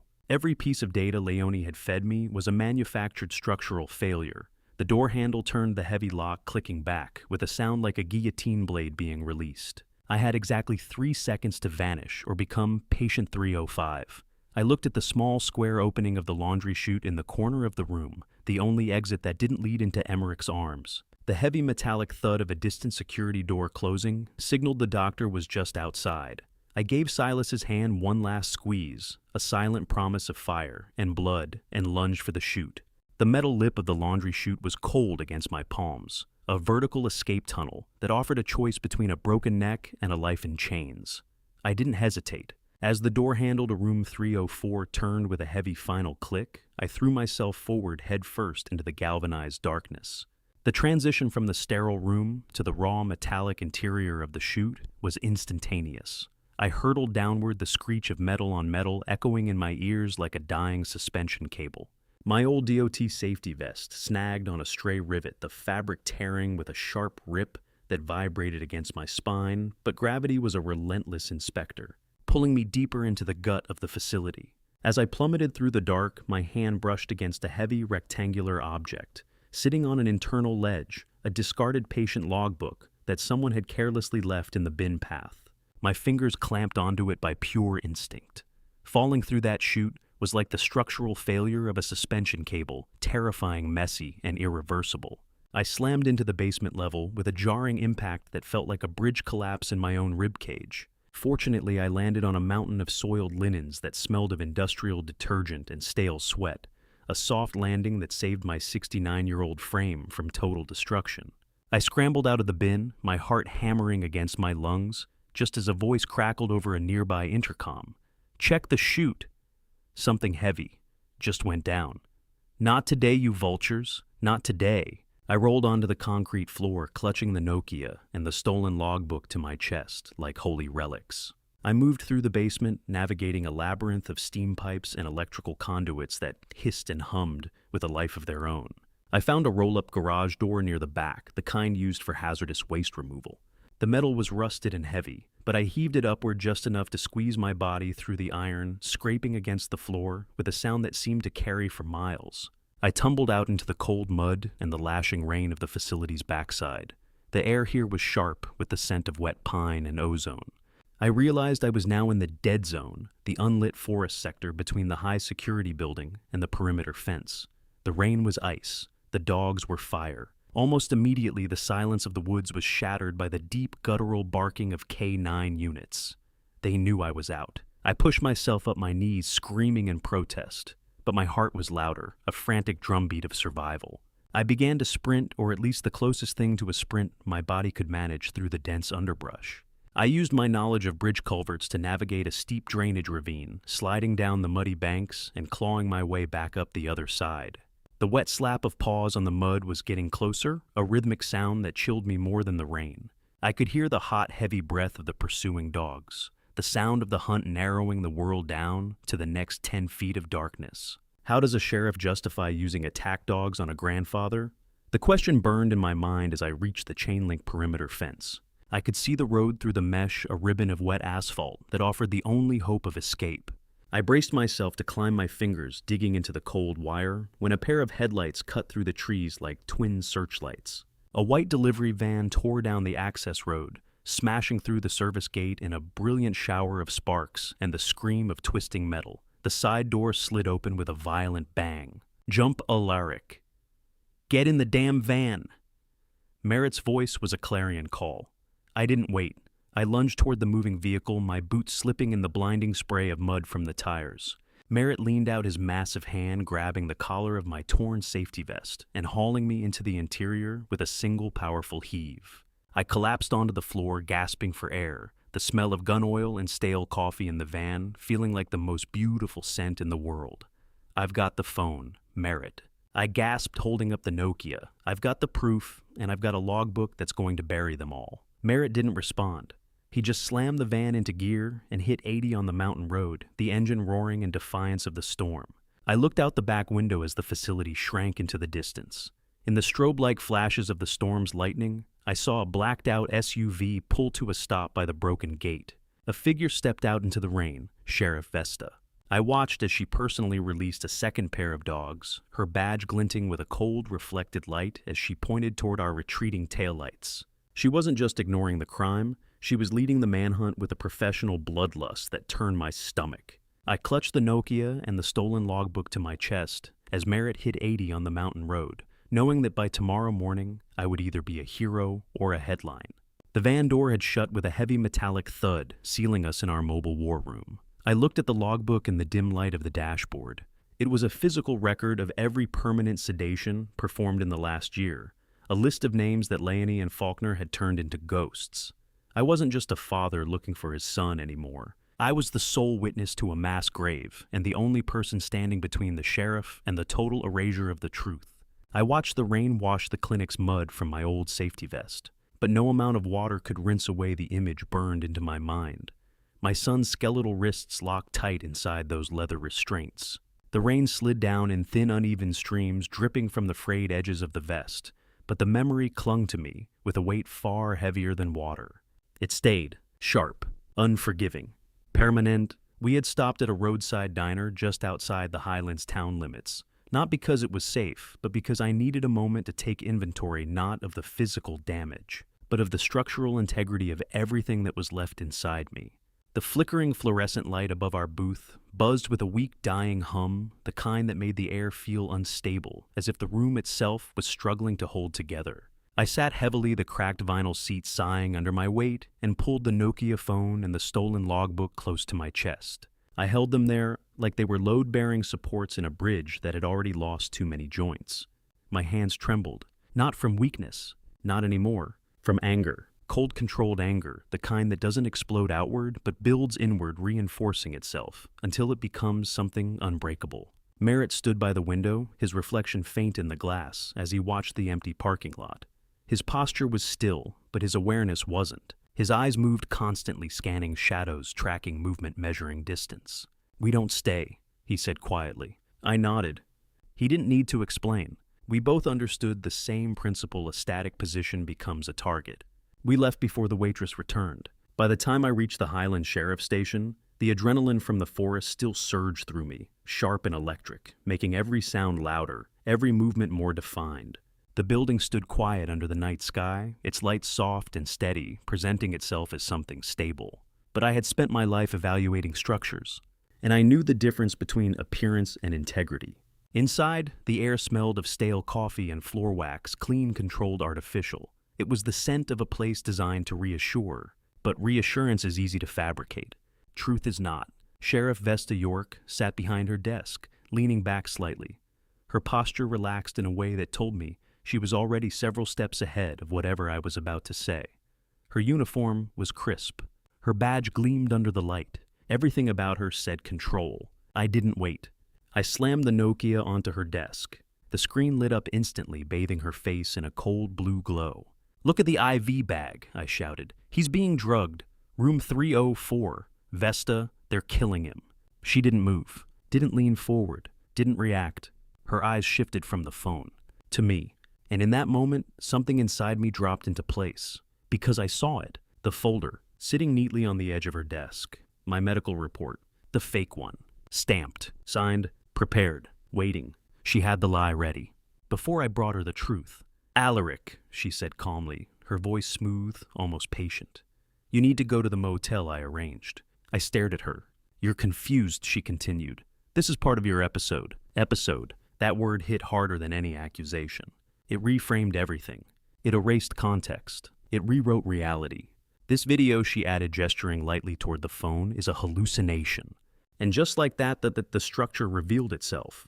A corrupt sheriff doesn't need to threaten. She controls the narrative. She decides what is real and what is dismissed. I felt something settle inside me, not panic, not fear. Clarity. I wasn't standing in a place of law. I was standing inside a controlled system, and I had just been identified as an error within it. She warned me, quietly. If I continued, if I pushed, if I questioned, if I returned, I would be the one in handcuffs. I backed out of the station slowly, each step heavier than the last, the air pressing against my chest, like the structure itself was trying to compress me into silence. Every local support, gone, every trusted beam, compromised. I had one option left. The homestead, the original deed, the tax records hidden beneath the floorboards, physical proof, untouched, immutable. Merritt dropped me at the base of the drive. The rain had turned sharper colder, each drop cutting through my clothes like fine needles. I climbed the road I had built myself every step, carrying the weight of memory of years spent shaping something that now stood against me. The Vance homestead rose out of the storm, dark, silent. For a moment, I let myself believe it still belonged to me. Then I reached the door, and reality corrected me. No keyhole, just a digital lock. Red, cold, final. I stared at it, then at the key in my hand. Useless, obsolete. I knocked, hard. The sound vanished into thunder. Leonie stepped into the light, wrapped in cashmere, holding a mug of tea like she was watching a performance she had already rehearsed. "This is my house," I shouted. "I built this." She didn't react, didn't shift, didn't hesitate. "It was your house," she said softly. Past tense. Controlled. Absolute. "Now it's a liability we're managing." The words landed with surgical precision. She told me about the protection order. 500 feet. A legal perimeter. A boundary enforced not by walls, but by authority. Behind her, I saw Kezia, watching, smiling. Then the curtains closed. And with them, any illusion of entry. The flashing lights came next. Blue, red, cutting through the rain like sharp signals of control. Vesta arrived. Calm, routine, like she was processing paperwork. She told me I was trespassing. On land owned by Leonie's company. She told me to leave. And I did. Not because I agreed, but because I understood the structure. I was no longer part of it. My boots slipped as I walked down my own driveway, the wet ground shifting beneath me, unstable, unfamiliar. How much does rain weigh, I thought, when there's no roof left to carry it? At the road I stopped. Turned back. "You're making a mistake," I said. "A federal one." She didn't respond. The gates closed. Locked. Final. Then I saw it. Inside Leonie's car, a stack of signs. Notice of sale. Clean. Printed. Prepared. The auction was already scheduled, already in motion. They weren't just taking everything. They were converting it, liquidating it, before I was even gone. I stood there in the rain, the cold soaking through every layer, but I didn't move. Because something had shifted. They thought they had removed me from the system. They thought local control was enough, but they forgot something fundamental. Every structure connects to something larger. When local supports fail, you escalate. I reached inside my jacket, feeling the burner phone and the logbook pressed against my chest. If the county wouldn't listen, then I would speak to the system that moves everything. The system that doesn't care about influence. The system that doesn't bend. The system that delivers truth, whether you want it or not. The mail. Task 5.2. I didn't knock on the glass doors of the federal building. I leaned my weight against them, instead, a mud-stained ghost from the past, demanding an audience with the only authority Leonie couldn't bribe. The long, shivering walk toward the Asheville city limits had stripped away the last of my physical warmth, leaving only a cold, vibrating core of purpose behind. It wasn't strength. It wasn't courage. It was something simpler and far more dangerous. It was resolve. My safety vest clung to me, soaked and heavy, no longer a badge of my profession, but a relic of a life that had already been dismantled piece by piece. The mountain mud had dried into a gray crust along my boots, cracking slightly with each step as I crossed into the sterile lobby. The bright overhead lights reflected harshly against the polished floor, making everything feel unreal, almost artificial, like I had stepped out of one world and into another that didn't quite believe I belonged. It was 3 a.m., the kind of hour when lies lose their confidence and truth feels closer to the surface. The night guard rose from his chair, his expression shifting from bored indifference to mild suspicion. He looked at me the way anyone would a disheveled old man who had wandered into the wrong place at the wrong time.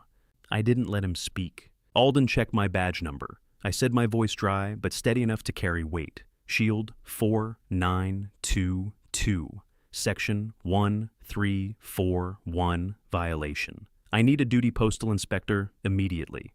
The effect was immediate. Those weren't random words. They were system triggers. The guard's posture changed instantly, his skepticism dissolving into alert focus. He didn't question me. He didn't hesitate. Instead, he reached for the phone behind him. his movements precise, now controlled. Codes like that weren't guessed. They were earned. 15 minutes later, the reinforced glass door buzzed open. Inspector Alden Brooks stepped through. He stopped when he saw me. For a brief moment, his composure slipped. "Alaric," he said quietly. There was disbelief in his voice, recognition, and beneath it something heavier, concern. "What happened to the man who built the newfound gap bridge?" he added. I didn't answer. Instead, I sat down heavily in the plastic chair, my damp clothes leaving a dark imprint behind me. The room was quiet except for the low hum of fluorescent lights, a steady mechanical sound that made everything feel contained, controlled, almost surgical. Then I began. Not a story, a structure. I laid out the evidence piece by piece, the stolen logbook, the Nokia phone, the patterns, the connections. I didn't dramatize it. I didn't need to. Truth doesn't require performance. Alden listened carefully, his eyes shifting between the documents and the data he was already pulling up. I could see it happening in real time, the moment isolated suspicions began connecting, forming something undeniable. "We've been tracking her firm," he said finally. "Interstate land flips, shell transactions." He paused. "But we didn't have enough to move. A predicate act, a legal anchor." This, he said, tapping the logbook lightly, "changes that." I nodded slowly. "Logistics is the nervous system of a nation," I said. "You poison the mail, and eventually the entire system reacts." Alden's fingers moved quickly across the keyboard. "Title 18, Section 1341, he muttered. "Mail fraud." He looked up. "That's federal." A pause. "That's leverage." But then his expression tightened. "There's a problem." I didn't need him to finish. "If the final deed reaches Chicago," he nodded, "it gets registered, and once it's registered, it becomes a legal structure we can't dismantle quickly." Time. That was the variable we didn't have. Silas didn't have time. "We intercepted," I said. Alden leaned forward slightly. "How?" I closed my eyes for a brief moment, and remembered. The blue envelopes. Heavy bond. Official. Trusted. "I saw them on her desk," I said. "Priority transfers." Alden didn't hesitate. He moved immediately. Orders were issued. Authorization pushed through. Within minutes, we were moving fast, coordinated, efficient. By the time we reached the Asheville Regional Sorting Facility, the sky was still dark, the early morning fog clinging low to the ground, like something reluctant to let go of the night. The building itself rose out of that fog like a machine given form, steel glass, and motion. Inside, the air hit me instantly. Ozone, ink, heat, the constant vibration of machinery running at full capacity. We climbed onto the catwalk, the cold metal railing biting into my hands as I looked down. Below us, a river, white envelopes. Blue envelopes, thousands of them moving at once. Each one following a path defined by algorithms, by routing systems, by logic that didn't care about human consequence. "Route 48B, I shouted over the noise. "Belt 6. Alden signaled to the supervisor. "I hope your memory still works," he said. I didn't respond. My focus had narrowed completely. Scanning, tracking, filtering. 40 years of experience condensed into instinct. Patterns became visible. Irregularities stood out. And then I saw it, a flash of blue, heavier, moving differently, not tumbling like the rest. "That's it," I said. But as we moved toward the stairs, something else caught my attention. Movement near the loading dock. A courier, a driver, a digital manifest. I narrowed my eyes and felt the cold realization settle in. The signature, Mark, the orderly. From the sanctuary. "They're inside the system," I said quietly. Alden followed my gaze. Moles. Not just corruption, integration. The system hadn't been compromised. It had been infiltrated. That changed everything. The belts surged faster, louder, the rhythm intensifying as the next cycle began. Time compressed. 60 seconds, maybe less. If that envelope made it onto that truck, it would be gone. Not misplaced, not delayed, gone, beyond reach, beyond correction. I tightened my grip on the railing, feeling the cold metal dig into my palm. Because I understood something now, with absolute clarity. This wasn't just about a document. It wasn't just about stopping a crime. It was about stopping a system from being weaponized. And if I failed here, at this exact moment, then everything I had built, everything I had protected, would be carried away in a current I could never reverse. I took a step forward, my body already moving. Because there are moments in life when hesitation is the same as surrender, and I had already lost too much to surrender now. Task 5.3, I dove toward the fast-moving rubber belt, without hesitation, my 69-year-old knees cracking like dry timber under sudden strain as I lunged forward. The sharp pain shot up through my joints, but I didn't slow down. Pain didn't matter. Timing did.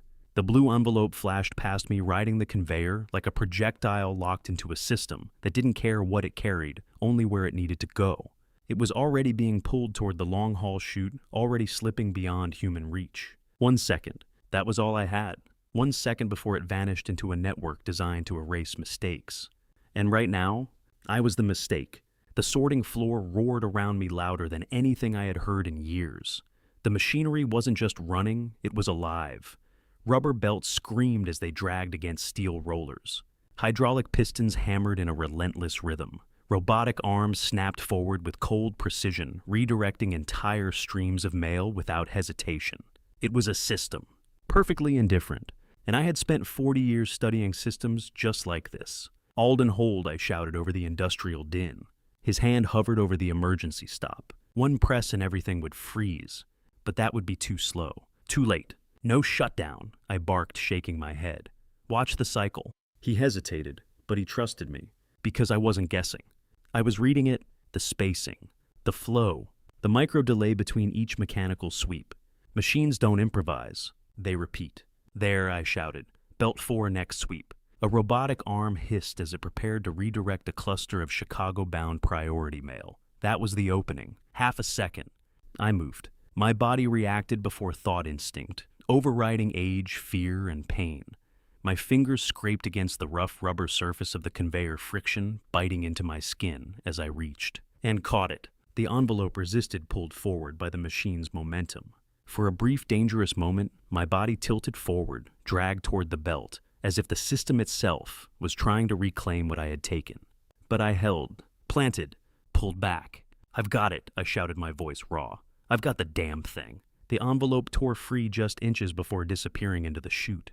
For a moment, everything slowed. The sound dulled. The motion blurred. I stood there breathing hard, clutching the envelope against my chest as if it might disappear if I loosened my grip. I had it. The truth. The evidence. The fracture point. But then, something caught my eye. A second slip of paper, barely visible, tucked into the corner. I slid it out carefully, and the world shifted again. Wire transfer. Cayman Islands. I stared at it, my mind already assembling the structure behind it. She's not just stealing, I said quietly. Alden stepped beside me. She's exiting, he replied. That was the difference. This wasn't greed. It was abandonment. She wasn't planning to win. She was planning to disappear. The land, the money, the people, all of it, left behind like debris after demolition. This is it, I murmured. This is where it fails. Because every system, every structure, has a breaking point. And I had just found hers. We moved fast. Inside the secure processing room, the noise vanished behind thick glass, replaced by sterile silence and blinding white light that made everything feel exposed, undeniable. Alden didn't hesitate. He opened the envelope. The sharp snap echoed in the room, like a fracture under stress. Inside, the new will. My name, my signature, my life. Rewritten. I leaned forward, my mind shifting instantly into analysis. Emotion could wait. This was inspection. Look at the signature, I said. Alden followed my finger. There it was. My name. But wrong. She copied the tremor, I said. The jagged loops. The uneven pressure. The deliberate instability. She studied it, I added. Practiced it. But that was her mistake. A real tremor isn't consistent. It fluctuates. Breaks pattern. This was controlled. Too controlled. She overcorrected, I said quietly. Alden shifted to the notary. Arthur Vance. The name hit me like a distant memory. That can't be right. Alden checked. His fingers moved quickly, then stopped. He looked at me. Dead, he said. 3 years. Silence settled over the room. Cold. Heavy. She forged a dead man's credentials, I said slowly. Reused the system. Layered fraud. Calculated. Engineered. A machine doesn't care about intent, I said, staring at the document. It only reads what's fed into it. I looked up.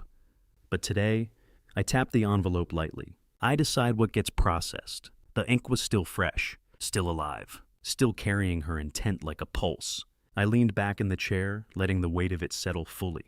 This wasn't personal anymore. This was federal. Alden moved to the secure phone. His voice changed immediately. Lower, sharper, command level.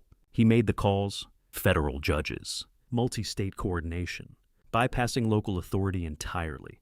Cutting around corruption, like removing a compromised beam before it brought down the entire structure. He listed everything. The intercepted mail. The forged notary. The offshore transfer. The medical evidence. Every piece. Every layer. I watched him feeling something shift, not inside me, but around me. The system was moving, slow, massive, but unstoppable once engaged. He hung up, turned to me. The judge signed. A pause. Title 18, Section 1341. Mail fraud, federal jurisdiction.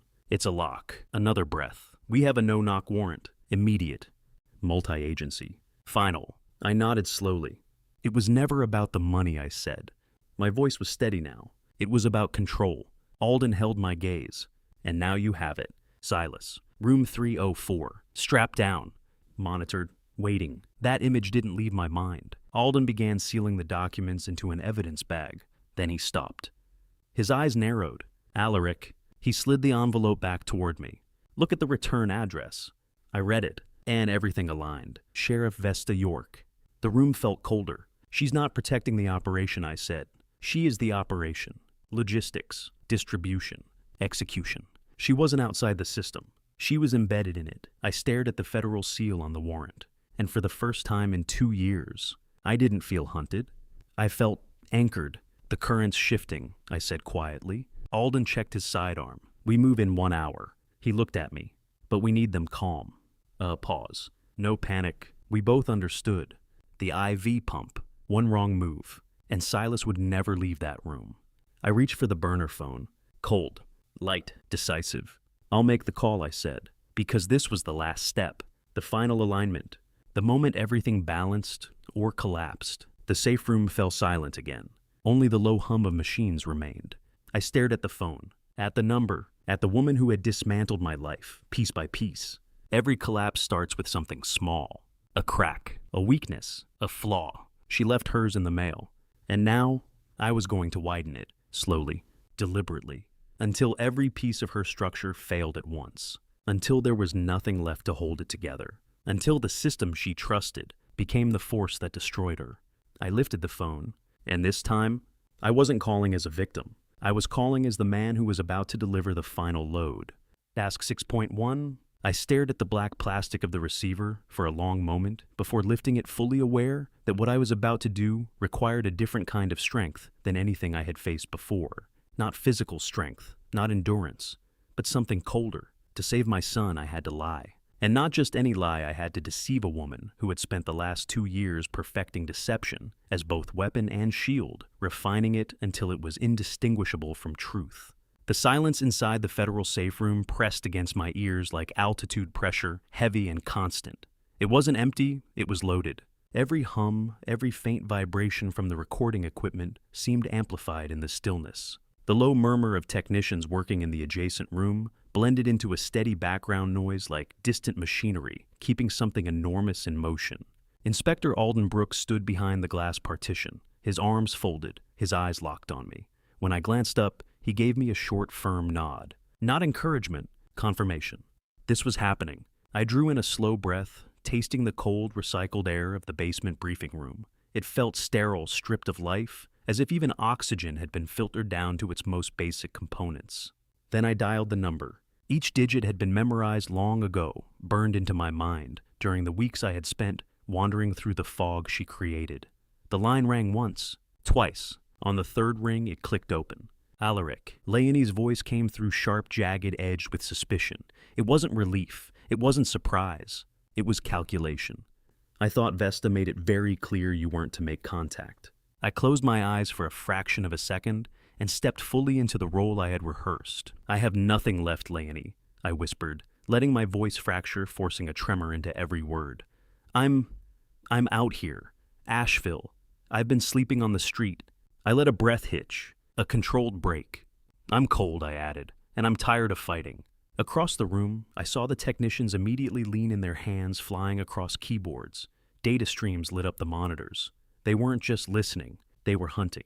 You win, I said. Those 2 words carried more weight than anything else. I'll sign everything. The 65 acres, the resort waiver, the trust, all of it. Silence. Heavy. Measured. I could almost hear her thinking. The lie was the cable, and she was pulling on it. Why now, Alaric? She asked slowly. But the suspicion in her voice had changed. It was still there, but beneath it something else had surfaced. Greed. Because I want to see my boy. I leaned forward slightly, lowering my voice, making it raw, desperate. Just once I said, "Let me see Silas. At the house. Let me say goodbye." I paused. After that, I disappeared. Behind the glass, Alden's team moved faster. One of them pointed at a screen, another nodded. They were using the duration of this call to plant a high-frequency tracking burst into her phone, a digital tag that would lead them straight to Faulkner's hidden operations. The Trojan horse wasn't just me. It was the signal. The longer she stayed on the line, the deeper the hook set. "Be at the house," she said finally. "Noon, the 20th. Her tone sharpened. "And Alaric," I waited. "If you're even 1 minute late, or if I see so much as a patrol car within 5 miles. A pause. Controlled. Silas goes back to the clinic. The threat wasn't loud. It didn't need to be. It was absolute. The line went dead. I lowered the receiver, slowly placing it back into its cradle with deliberate care. Alden stepped into the room immediately. "We've got her," one of the techs said. "Signal's clean. Tracking is live." Alden looked at me. "Now we finish it. A lie is like a tension cable. Pull it too tight and it snaps." But Leonie, she wasn't just pulling. She was anchoring herself to it. October 18th, 2 days before the meeting. I stood in the tactical operations room, surrounded by flickering drone feeds and digital overlays of my own land. The room smelled of stale coffee gun oil and long hours in an environment built for decisions that didn't allow hesitation. The SWAT leader stood over the table, his presence solid, immovable. His jawline was set like carved stone, his eyes scanning the map, not as terrain, but as a sequence of breach points. "This is not a rescue mission," he said flatly. He pointed to the perimeter. "It's an execution of federal justice." The laser traced the tree line marking positions. "Teams will be in place here, here, and here. Dense cover, no visibility." He looked at me. "We move the moment you give the signal." Alden stepped forward, placing a small transmitter into my hand. "You'll be wired," he said. "We need her confession. Clear, undeniable." His voice lowered slightly. "Once Silas is physically in the room, and you confirm he's alive." He held my gaze. "You say the phrase certified delivery." I nodded slowly. "The hammer, that was the hammer." I turned my attention to the drone feed. My roof, my porch, my land. Seen from above, it didn't look like home. It looked like a target. Then I saw it. Movement. In the barn. I leaned closer. "Those aren't ours," I said. The SWAT leader didn't hesitate. "No," he replied. "They're not. Sheriff Vesta's private team, positioned, waiting, not to protect, to eliminate." The moment the papers were signed, I wouldn't leave that house alive. The trap had layers. But so did ours. By the night of the 19th, everything was in place. Merritt stood behind me in the equipment room, adjusting the Kevlar vest beneath my flannel shirt. The rough scratch of the Velcro echoed louder than it should have in the quiet space. "It's tighter than your old safety vest," he said. I let out a slow breath. "It's heavier," I replied. "Not because of the plates, because of what it meant." Merritt met my eyes. No words. Just understanding. He had been cleared to operate with the perimeter team, guiding them through terrain we both knew better than anyone. "You come back," he said finally. "Not a question, a statement." I checked the microphone one last time, feeling the wire secured against my chest. The red light blinked. Steady. Alive. I looked at the equipment cases, the weapons, the cold steel, and precise preparation. I wasn't inspecting structures anymore. I was stepping into a demolition. Every piece of Leonie's plan was now under surveillance. Every exit covered. Every weakness identified. I thought about Silas, about his hollow eyes, his shaking hands, and in that moment, the fear disappeared, replaced by something else. Something colder. Resolve. Tomorrow was October 20th. The day she thought she would win. The day she planned to take everything. The day she believed I would finally break. But I wasn't walking into my grave. I was walking into the final inspection. And this time, I wasn't there to measure the damage. I was there to make sure the collapse was complete. I stood on my own front porch and waited for the woman who had stolen my life to invite me inside. That alone should have been enough to tell anyone watching that something in the world had shifted out of alignment. A man should never have to ask permission to enter the house. He built the land he defended. the place where his name had been carved into the foundation long before greed ever found its way through the door. And yet, there I was, waiting. My fingers twitched not with the frailty of age I had spent months performing, but with something far more dangerous. A contained energy, a pressure building beneath the surface like steel under strain, just moments before it gives way. Every step I had taken up that gravel driveway echoed differently that night. The crunch beneath my boots wasn't just sound. It felt like resistance, like something objecting to my return. It reminded me of bone under stress of structures forced to bear weight they were never designed to carry. I paused just before the threshold. My hand brushed lightly against my chest, feeling for the small, concealed microphone taped beneath the fabric. The tiny red indicator pulsed steadily, a quiet artificial heartbeat layered over my own. 2 rhythms, one for survival, one for truth. Out beyond the porch hidden in the tree line, I knew they were already in place. Federal agents silent and patient, waiting for the signal. I couldn't see them, but I could feel their presence like tension in a suspension cable held controlled, ready to snap into action.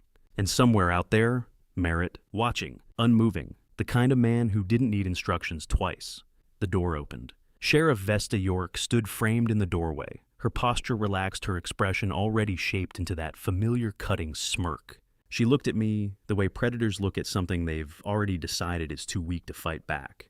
"Well," she said, her voice dripping with satisfaction.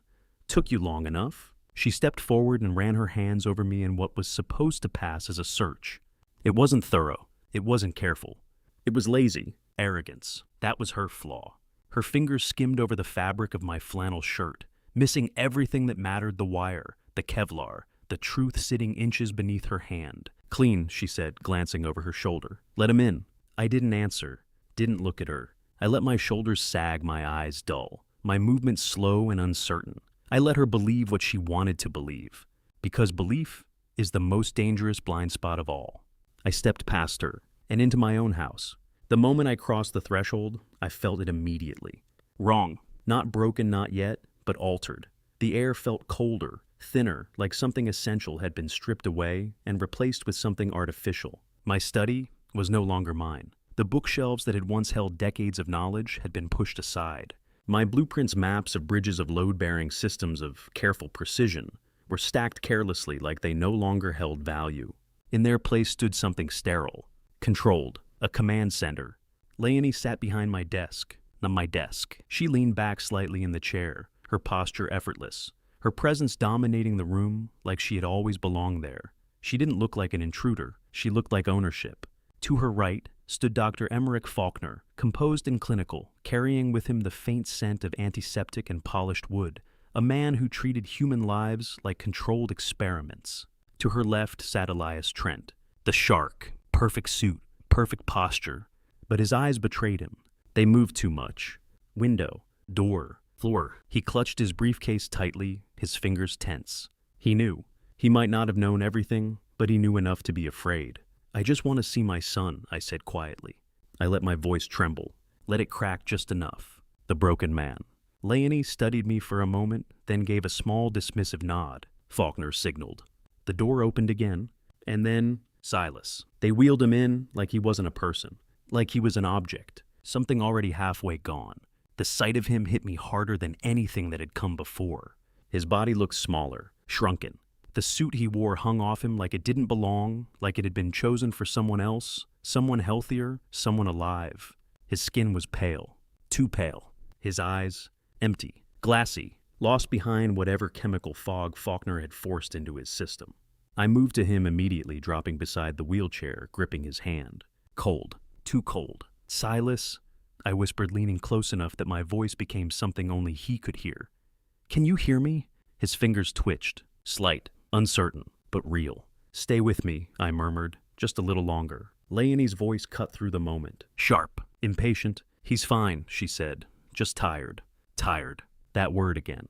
As if what had been done to him was something ordinary. "Sign the papers, Alaric," she continued. "Then he can rest?" I turned slowly, looked at the desk. The documents were laid out neatly, deliberately: final transfer papers, legal waivers, everything she needed to take the last piece. Everything. She pushed a gold fountain pen toward me. It gleamed under the light. Heavy. Final. I reached for it, let my hand shake violently.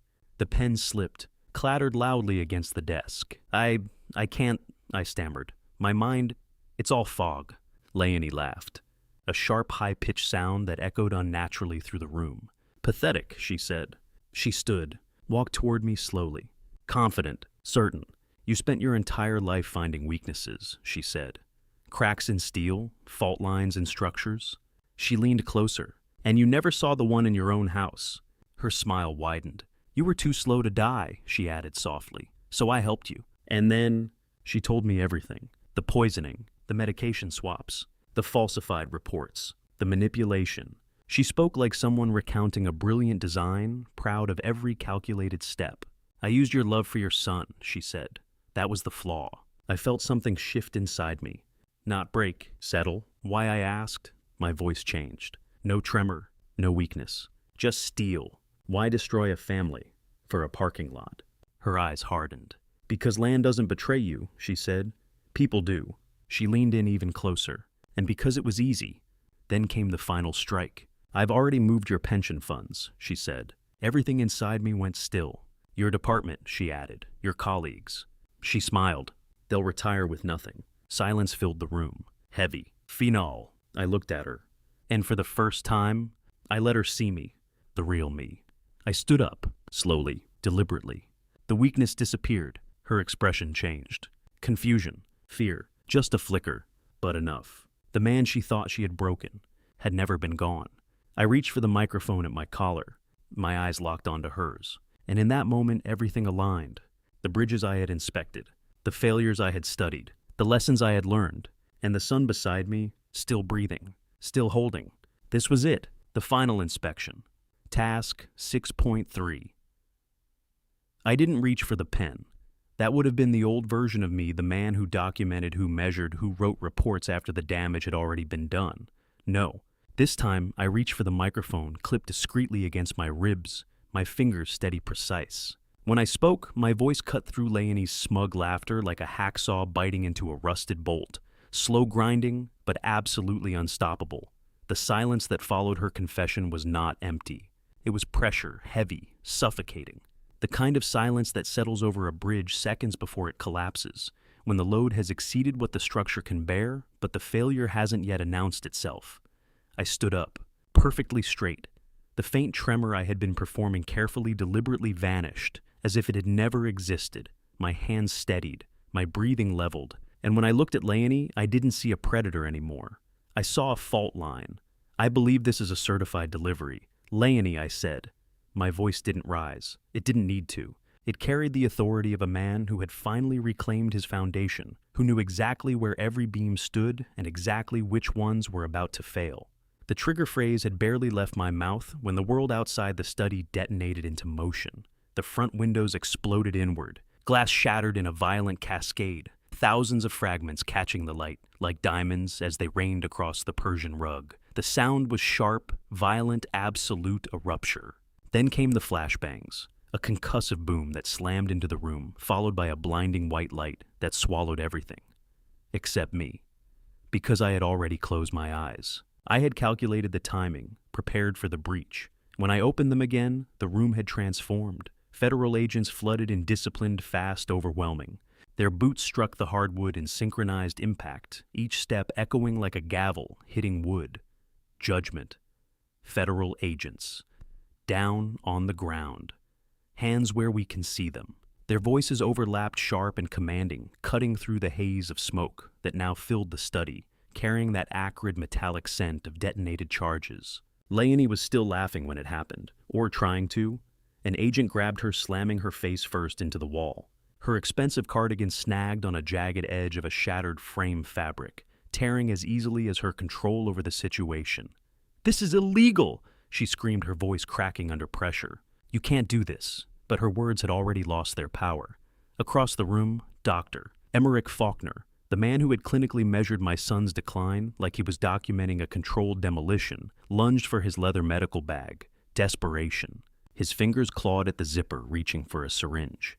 A last attempt at control. He didn't even get it open. Two agents tackled him hard, slamming him into the floor with a force that knocked the air from his lungs. His designer glasses flew from his face, skidding across the glass-littered floor until they disappeared beneath the desk. The vulture had been grounded. I watched it all with the detached clarity of an inspector, not reacting, not intervening, just observing. Because this wasn't chaos, it was correction. Elias Trent, the so-called shark lawyer, had already abandoned his briefcase. The man who once spoke in calculated threats was now curled beneath my desk, his expensive suit covered in dust and shards. Survival instinct.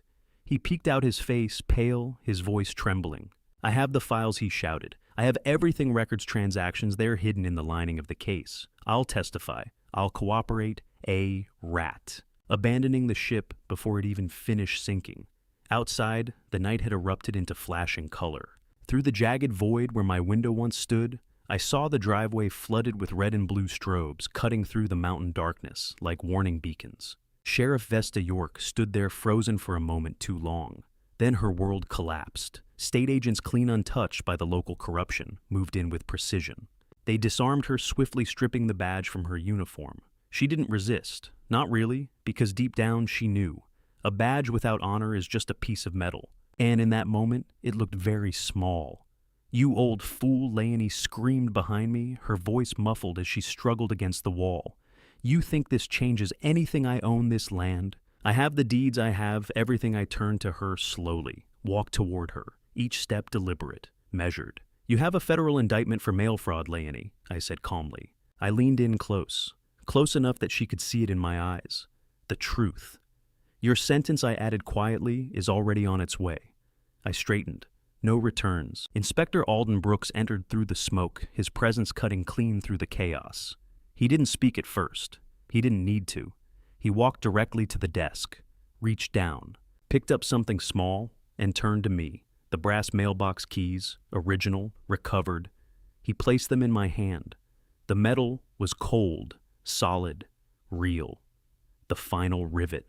The last piece of a structure being rebuilt. I closed my fingers around them, feeling their weight settle into my palm. Then I turned away. Away from Leonie, away from the noise. And I knelt beside Silas. The federal medics were already there, their movements careful, precise, nothing, like the cold efficiency of the people who had once controlled him. His eyes flickered, clearing, breaking through. "Silas," I said softly, gripping his hand. "We're going home." He blinked slowly, confused at first. Then, something else. Recognition. "The real home," I continued, "not the cage she built." They lifted him carefully, transferring him toward the waiting stretcher. As we moved, I felt a hand on my shoulder. "Alden, we found something else," he said. I followed his gaze. Kezia Platt. She was being escorted out in restraints, but her expression wasn't defeated. It was composed, calculated. "She had a hidden camera in the kitchen," Alden explained. "Recorded everything. The entire confession, insurance. Even among predators, no one trusts anyone completely. We have it all," he added. I nodded slowly. "Good," I said. "Because truth doesn't just survive, it multiplies." I stepped out onto the porch. The night air hit me cold and clean, cutting through the lingering smoke behind me.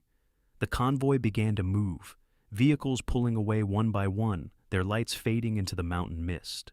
The war was over. The house behind me was broken, glass-shattered walls scarred the air, still heavy with the aftermath. But it was mine again. I reached into my pocket, touching the keys. They didn't feel like a burden anymore. They felt like a beginning. The house would need repairs, new windows, new locks, time to erase the scent she left behind. But the structure was still sound. I looked up at the peaks of the Blue Ridge Mountains, their dark outlines sharp against the sky. For the first time in a long time, everything was clear. The delivery had been made, the signatures held, the system had responded, and the predators, they were gone. I let the keys fall back into my pocket, the soft metallic click echoing in the quiet. A small sound, but a perfect one. Because I had spent my life building bridges, making sure they held, making sure they carried weight. And today, I had saved the only one that mattered. I turned and walked down the steps toward the ambulance, toward my son, toward the only structure worth rebuilding, one piece at a time. The steady rhythmic beep of the hospital monitor should have been a sound of urgency, of danger, of something hanging by a thread. But to me, it was the first honest heartbeat I had heard in my family in nearly 2 years. It was clean, predictable, real. I sat in the sterile white stillness of the university hospital room, my back slightly hunched, my hands resting on the cool metal railing of Silas's bed. The light filtering through the blinds carried that soft, early morning glow, gentle, almost apologetic, as if the world outside understood that inside this room, time needed to move slower. Outside, life continued in its usual relentless pace. Cars moved, people hurried, deals were made, lies were told. But here time had slowed to something deliberate, something careful, the speed of a fracture healing. Silas lay before me still and pale, but no longer hollow. That was the difference. Days ago, he had looked like something already lost, like a structure stripped of its internal support. Now there was something returning to him, something rebuilding. The specialist had been working around the clock for 48 hours straight, flushing the cocktail of neuroleptics out of his system, a controlled purge. A chemical war fought silently through IV lines and measured doses. It had not been gentle. His body had trembled, his skin had broken into cold sweats, his breathing had shifted between shallow and ragged. There were moments I had to look away not out of fear, but because I understood exactly what it meant. I had spent my life inspecting damage. And this was deep structural compromise. Detoxing a man is like sandblasting a bridge. It's loud, it's violent. It strips everything down to raw material, but it's the only way to know if the steel underneath still holds. I stayed by his side the entire time. I didn't leave for meals. I didn't leave for rest. The world outside that room could wait, because for the first time in a long time, I knew exactly where I was supposed to be. My fingers traced absent patterns along the plastic railing. As I sat there, my mind quieter than it had been in months. The keys in my pocket shifted slightly when I moved their weight familiar. But they didn't feel like a burden anymore. They felt like a foundation. I had managed to recover a significant portion of what Leonie had siphoned away, assets scattered across accounts hidden in shell transactions, buried in the kind of paper trails she believed no one would follow all the way through. She had underestimated something. I don't stop at surface-level damage. One of the first things I did with those recovered funds was something small, quiet, invisible to anyone who wasn't paying attention. I settled a debt. Sarah, the bank teller, from the morning in the Highlands. The one who had looked at me not with suspicion, not with indifference, but with something rare, human decency. She had risked her job to show me a fragment of truth when I needed it most. So I paid off her mortgage. No announcement, no explanation, just a quiet transaction. A structural repair. Because when the world tries to collapse on you, the only way forward is to reinforce what still stands. By the second day, the color had begun to return to Silas's face. Faint at first, a barely there pink beneath the gray, but it was there. Proof. The system was clearing. The structure was holding. And then he woke. Not the restless, fragmented awareness I had seen before. Not the empty stare of a man trapped behind chemical fog. This time it was different. His eyes opened slowly, adjusting to the light, and then they found me. Focused. Clear. Recognizing. "Dad," he whispered. Just one word. But it carried weight. It carried presence. It carried him. I leaned forward, immediately gripping his hand, firm, steady grounding. "I'm right here, Silas," I said quietly. "I'm not going anywhere." His fingers tightened around mine. Not weakly, not uncertainly, with strength. A measured, deliberate pressure that told me everything I needed to know. The beams hadn't snapped. "They're gone," I added. "Every single one of them. The vultures are in cages." He let out a slow breath, his eyes drifting briefly toward the window. "I can see the mountains again," he murmured. I followed his gaze. "They're not moving," he said softly. "The clouds, they're still." I swallowed, my throat tightening. "That's because they were never supposed to move," I replied. A week later, I found myself standing in the doorway of Merritt Rawlings's apartment. The place was modest, clean, functional. The kind of space built for survival, not comfort. He sat in a chair near the window, flipping through a tactical magazine, his posture relaxed but alert, like a man who never fully turned off his awareness. His injuries were still visible. The cracked ribs had slowed him down, and there was a deep bruise along his shoulder that hadn't fully faded. But his eyes, sharp as ever. Merritt didn't look up immediately when I entered. He didn't need to. He had already registered me. "Door was unlocked," I said. "Would have been disappointed if you knocked," he replied dryly, finally glancing up. That was Merritt. No theatrics, no unnecessary words. Just clarity. I stepped inside and took a seat across from him, placing a document on the coffee table between us. "I'm setting up a permanent trust," I said, "for the homestead." His eyes flicked to the paper, then back to me. I need someone to watch it, I continued. Not just security, not just presence.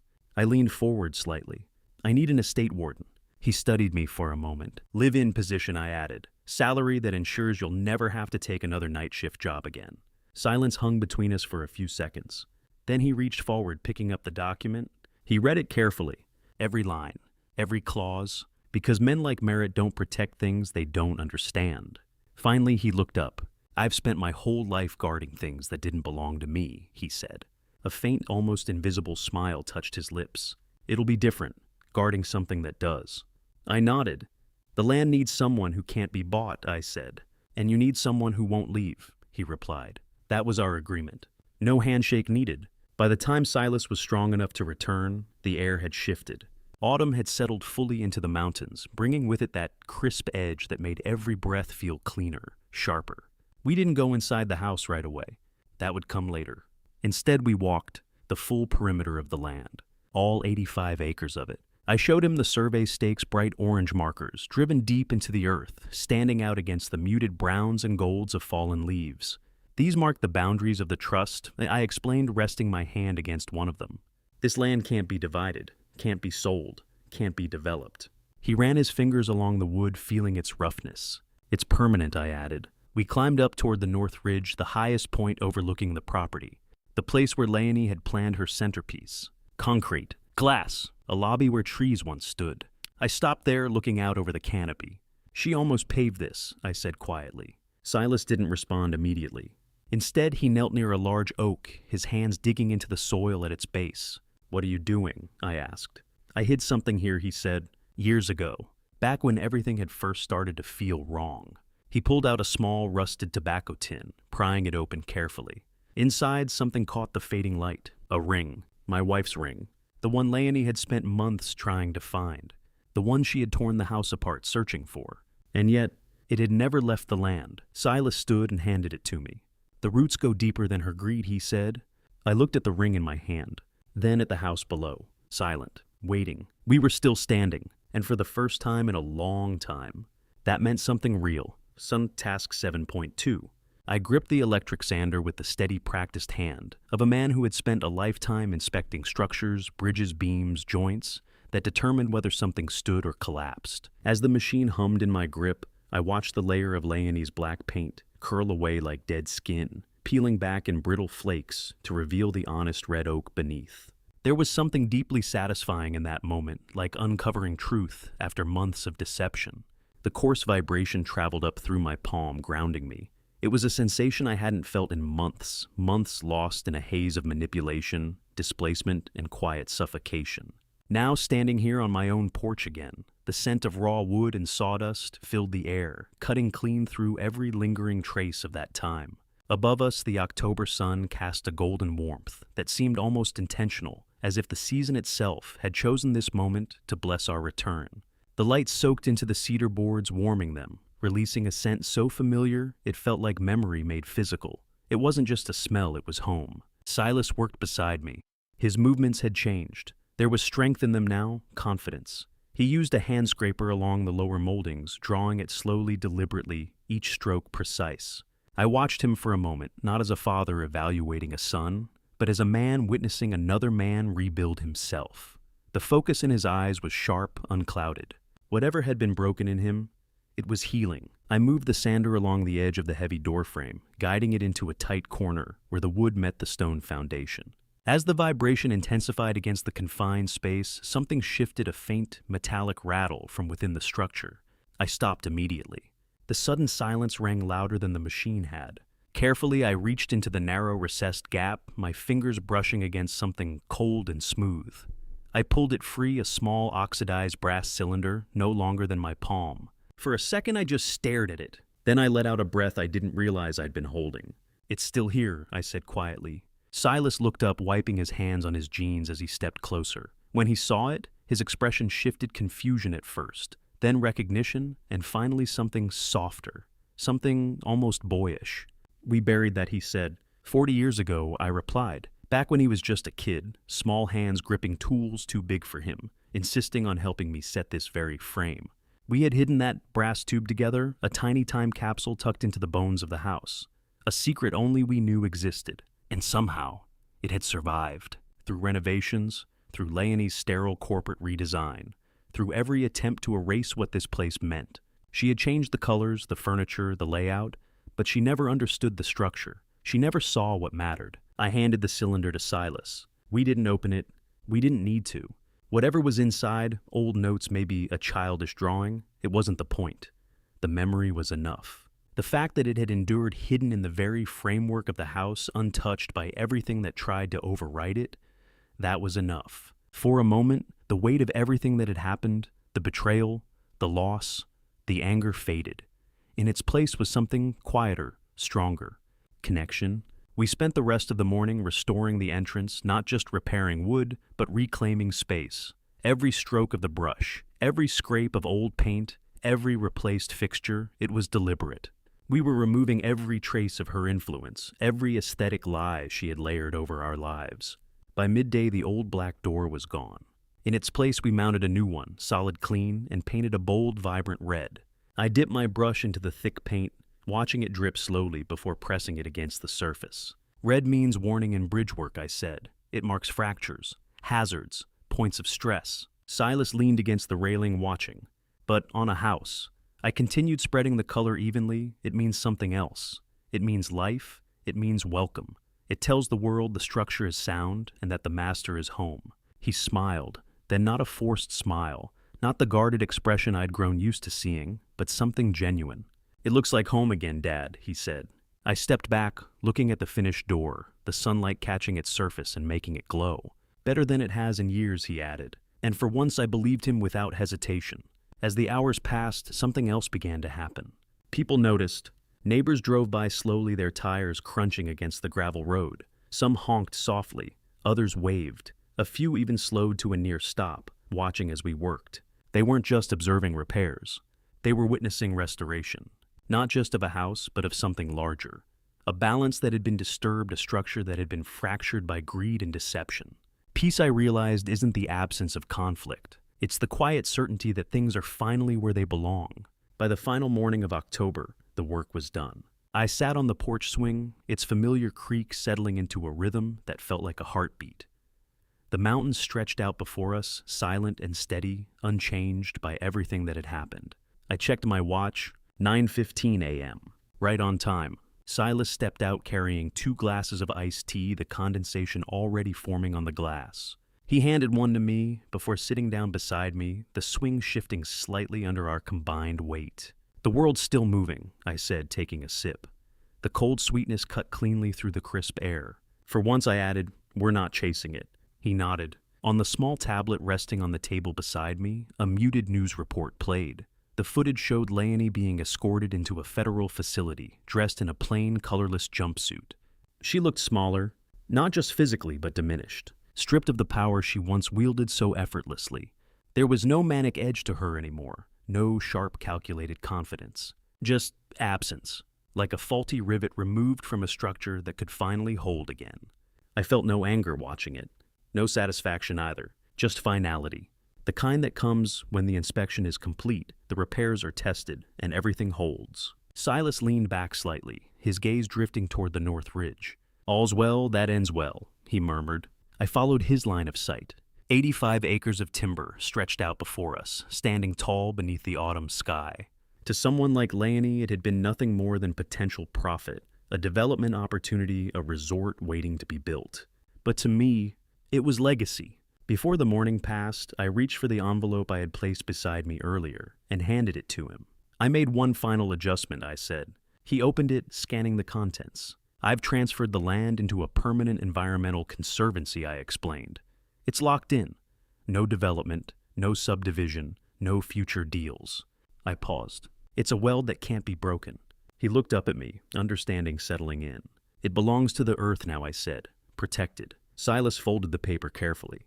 "It's the right call," he said. "Some things shouldn't be moved." We sat there for a long time after that, watching the sun climb higher, the light catching the red door behind us until it glowed like a beacon. I thought about everything that had led us here, the investigations, the betrayal, the long walk toward justice. Everything breaks eventually. That's just the nature of structures. But what matters is what still stands afterward. And as I sat there feeling the steady rhythm of the swing beneath me, I realized something. We hadn't collapsed. We had bent. We had cracked. We had been pushed further than we should have been. But we held. We adapted. We reinforced. We endured. I closed my eyes, the weight of the old brass mailbox keys resting in my pocket. For the first time in my life, I didn't feel the need to inspect anything. I didn't need to check the joints test, the load question, the stability. I already knew. The structure was sound. The air carried the faint scent of wood smoke, now a quiet promise of winter on the horizon. But beneath it all, there was warmth. The kind that doesn't come from fire, but from knowing that what was broken has been made honest again. I leaned back, letting the swing carry me gently, the world settling into place around me. For the first time in a long time, I was at rest. I used to believe that strength meant control, that if I checked every beam, every bolt, nothing in my life could collapse. But I was wrong. I missed the fracture inside my own home. I trusted without verifying, loved without questioning, and nearly lost everything because of it. This isn't just a family revenge story, it's a warning written in scars. And like many grandpa stories, it proves that age doesn't protect you from betrayal. Sometimes it only makes you a quieter target. If you take anything from my story, let it be this: never surrender your awareness, no matter how much you love someone. Trust should be strong, but never blind. Evil doesn't always arrive with noise. It often comes dressed as family, speaking softly while dismantling your life piece by piece. I learned that the hard way. And like all family revenge story arcs, the truth didn't save me. Immediately, it tested me first. There were nights I felt completely alone. But I held on to one thing: God sees what we cannot. Even when lies surround you, truth has a way of surfacing slowly, painfully, but inevitably. That's something I will never forget. So, if you're listening to this as part of Grandpa Stories, don't just hear it, learn from it. Protect your name. Protect your mind. And never let anyone convince you that you are weaker than you truly are. This was my family revenge story, and if my voice still reaches you, then maybe it wasn't all for nothing. Thank you for staying with me until the very end of this journey. Where are you watching from today? And what would you do if you were in Alaric's position? Would you fight back or walk away? I'd truly like to hear your thoughts. If this story resonated with you, consider subscribing so you don't miss what comes next. And just a small note, while inspired by real human struggles and social themes, certain elements have been dramatized for storytelling. If this kind of content isn't for you, feel free to explore other videos that better match your interests. And remember, some of the strongest grandpa stories aren't about age, they're about survival.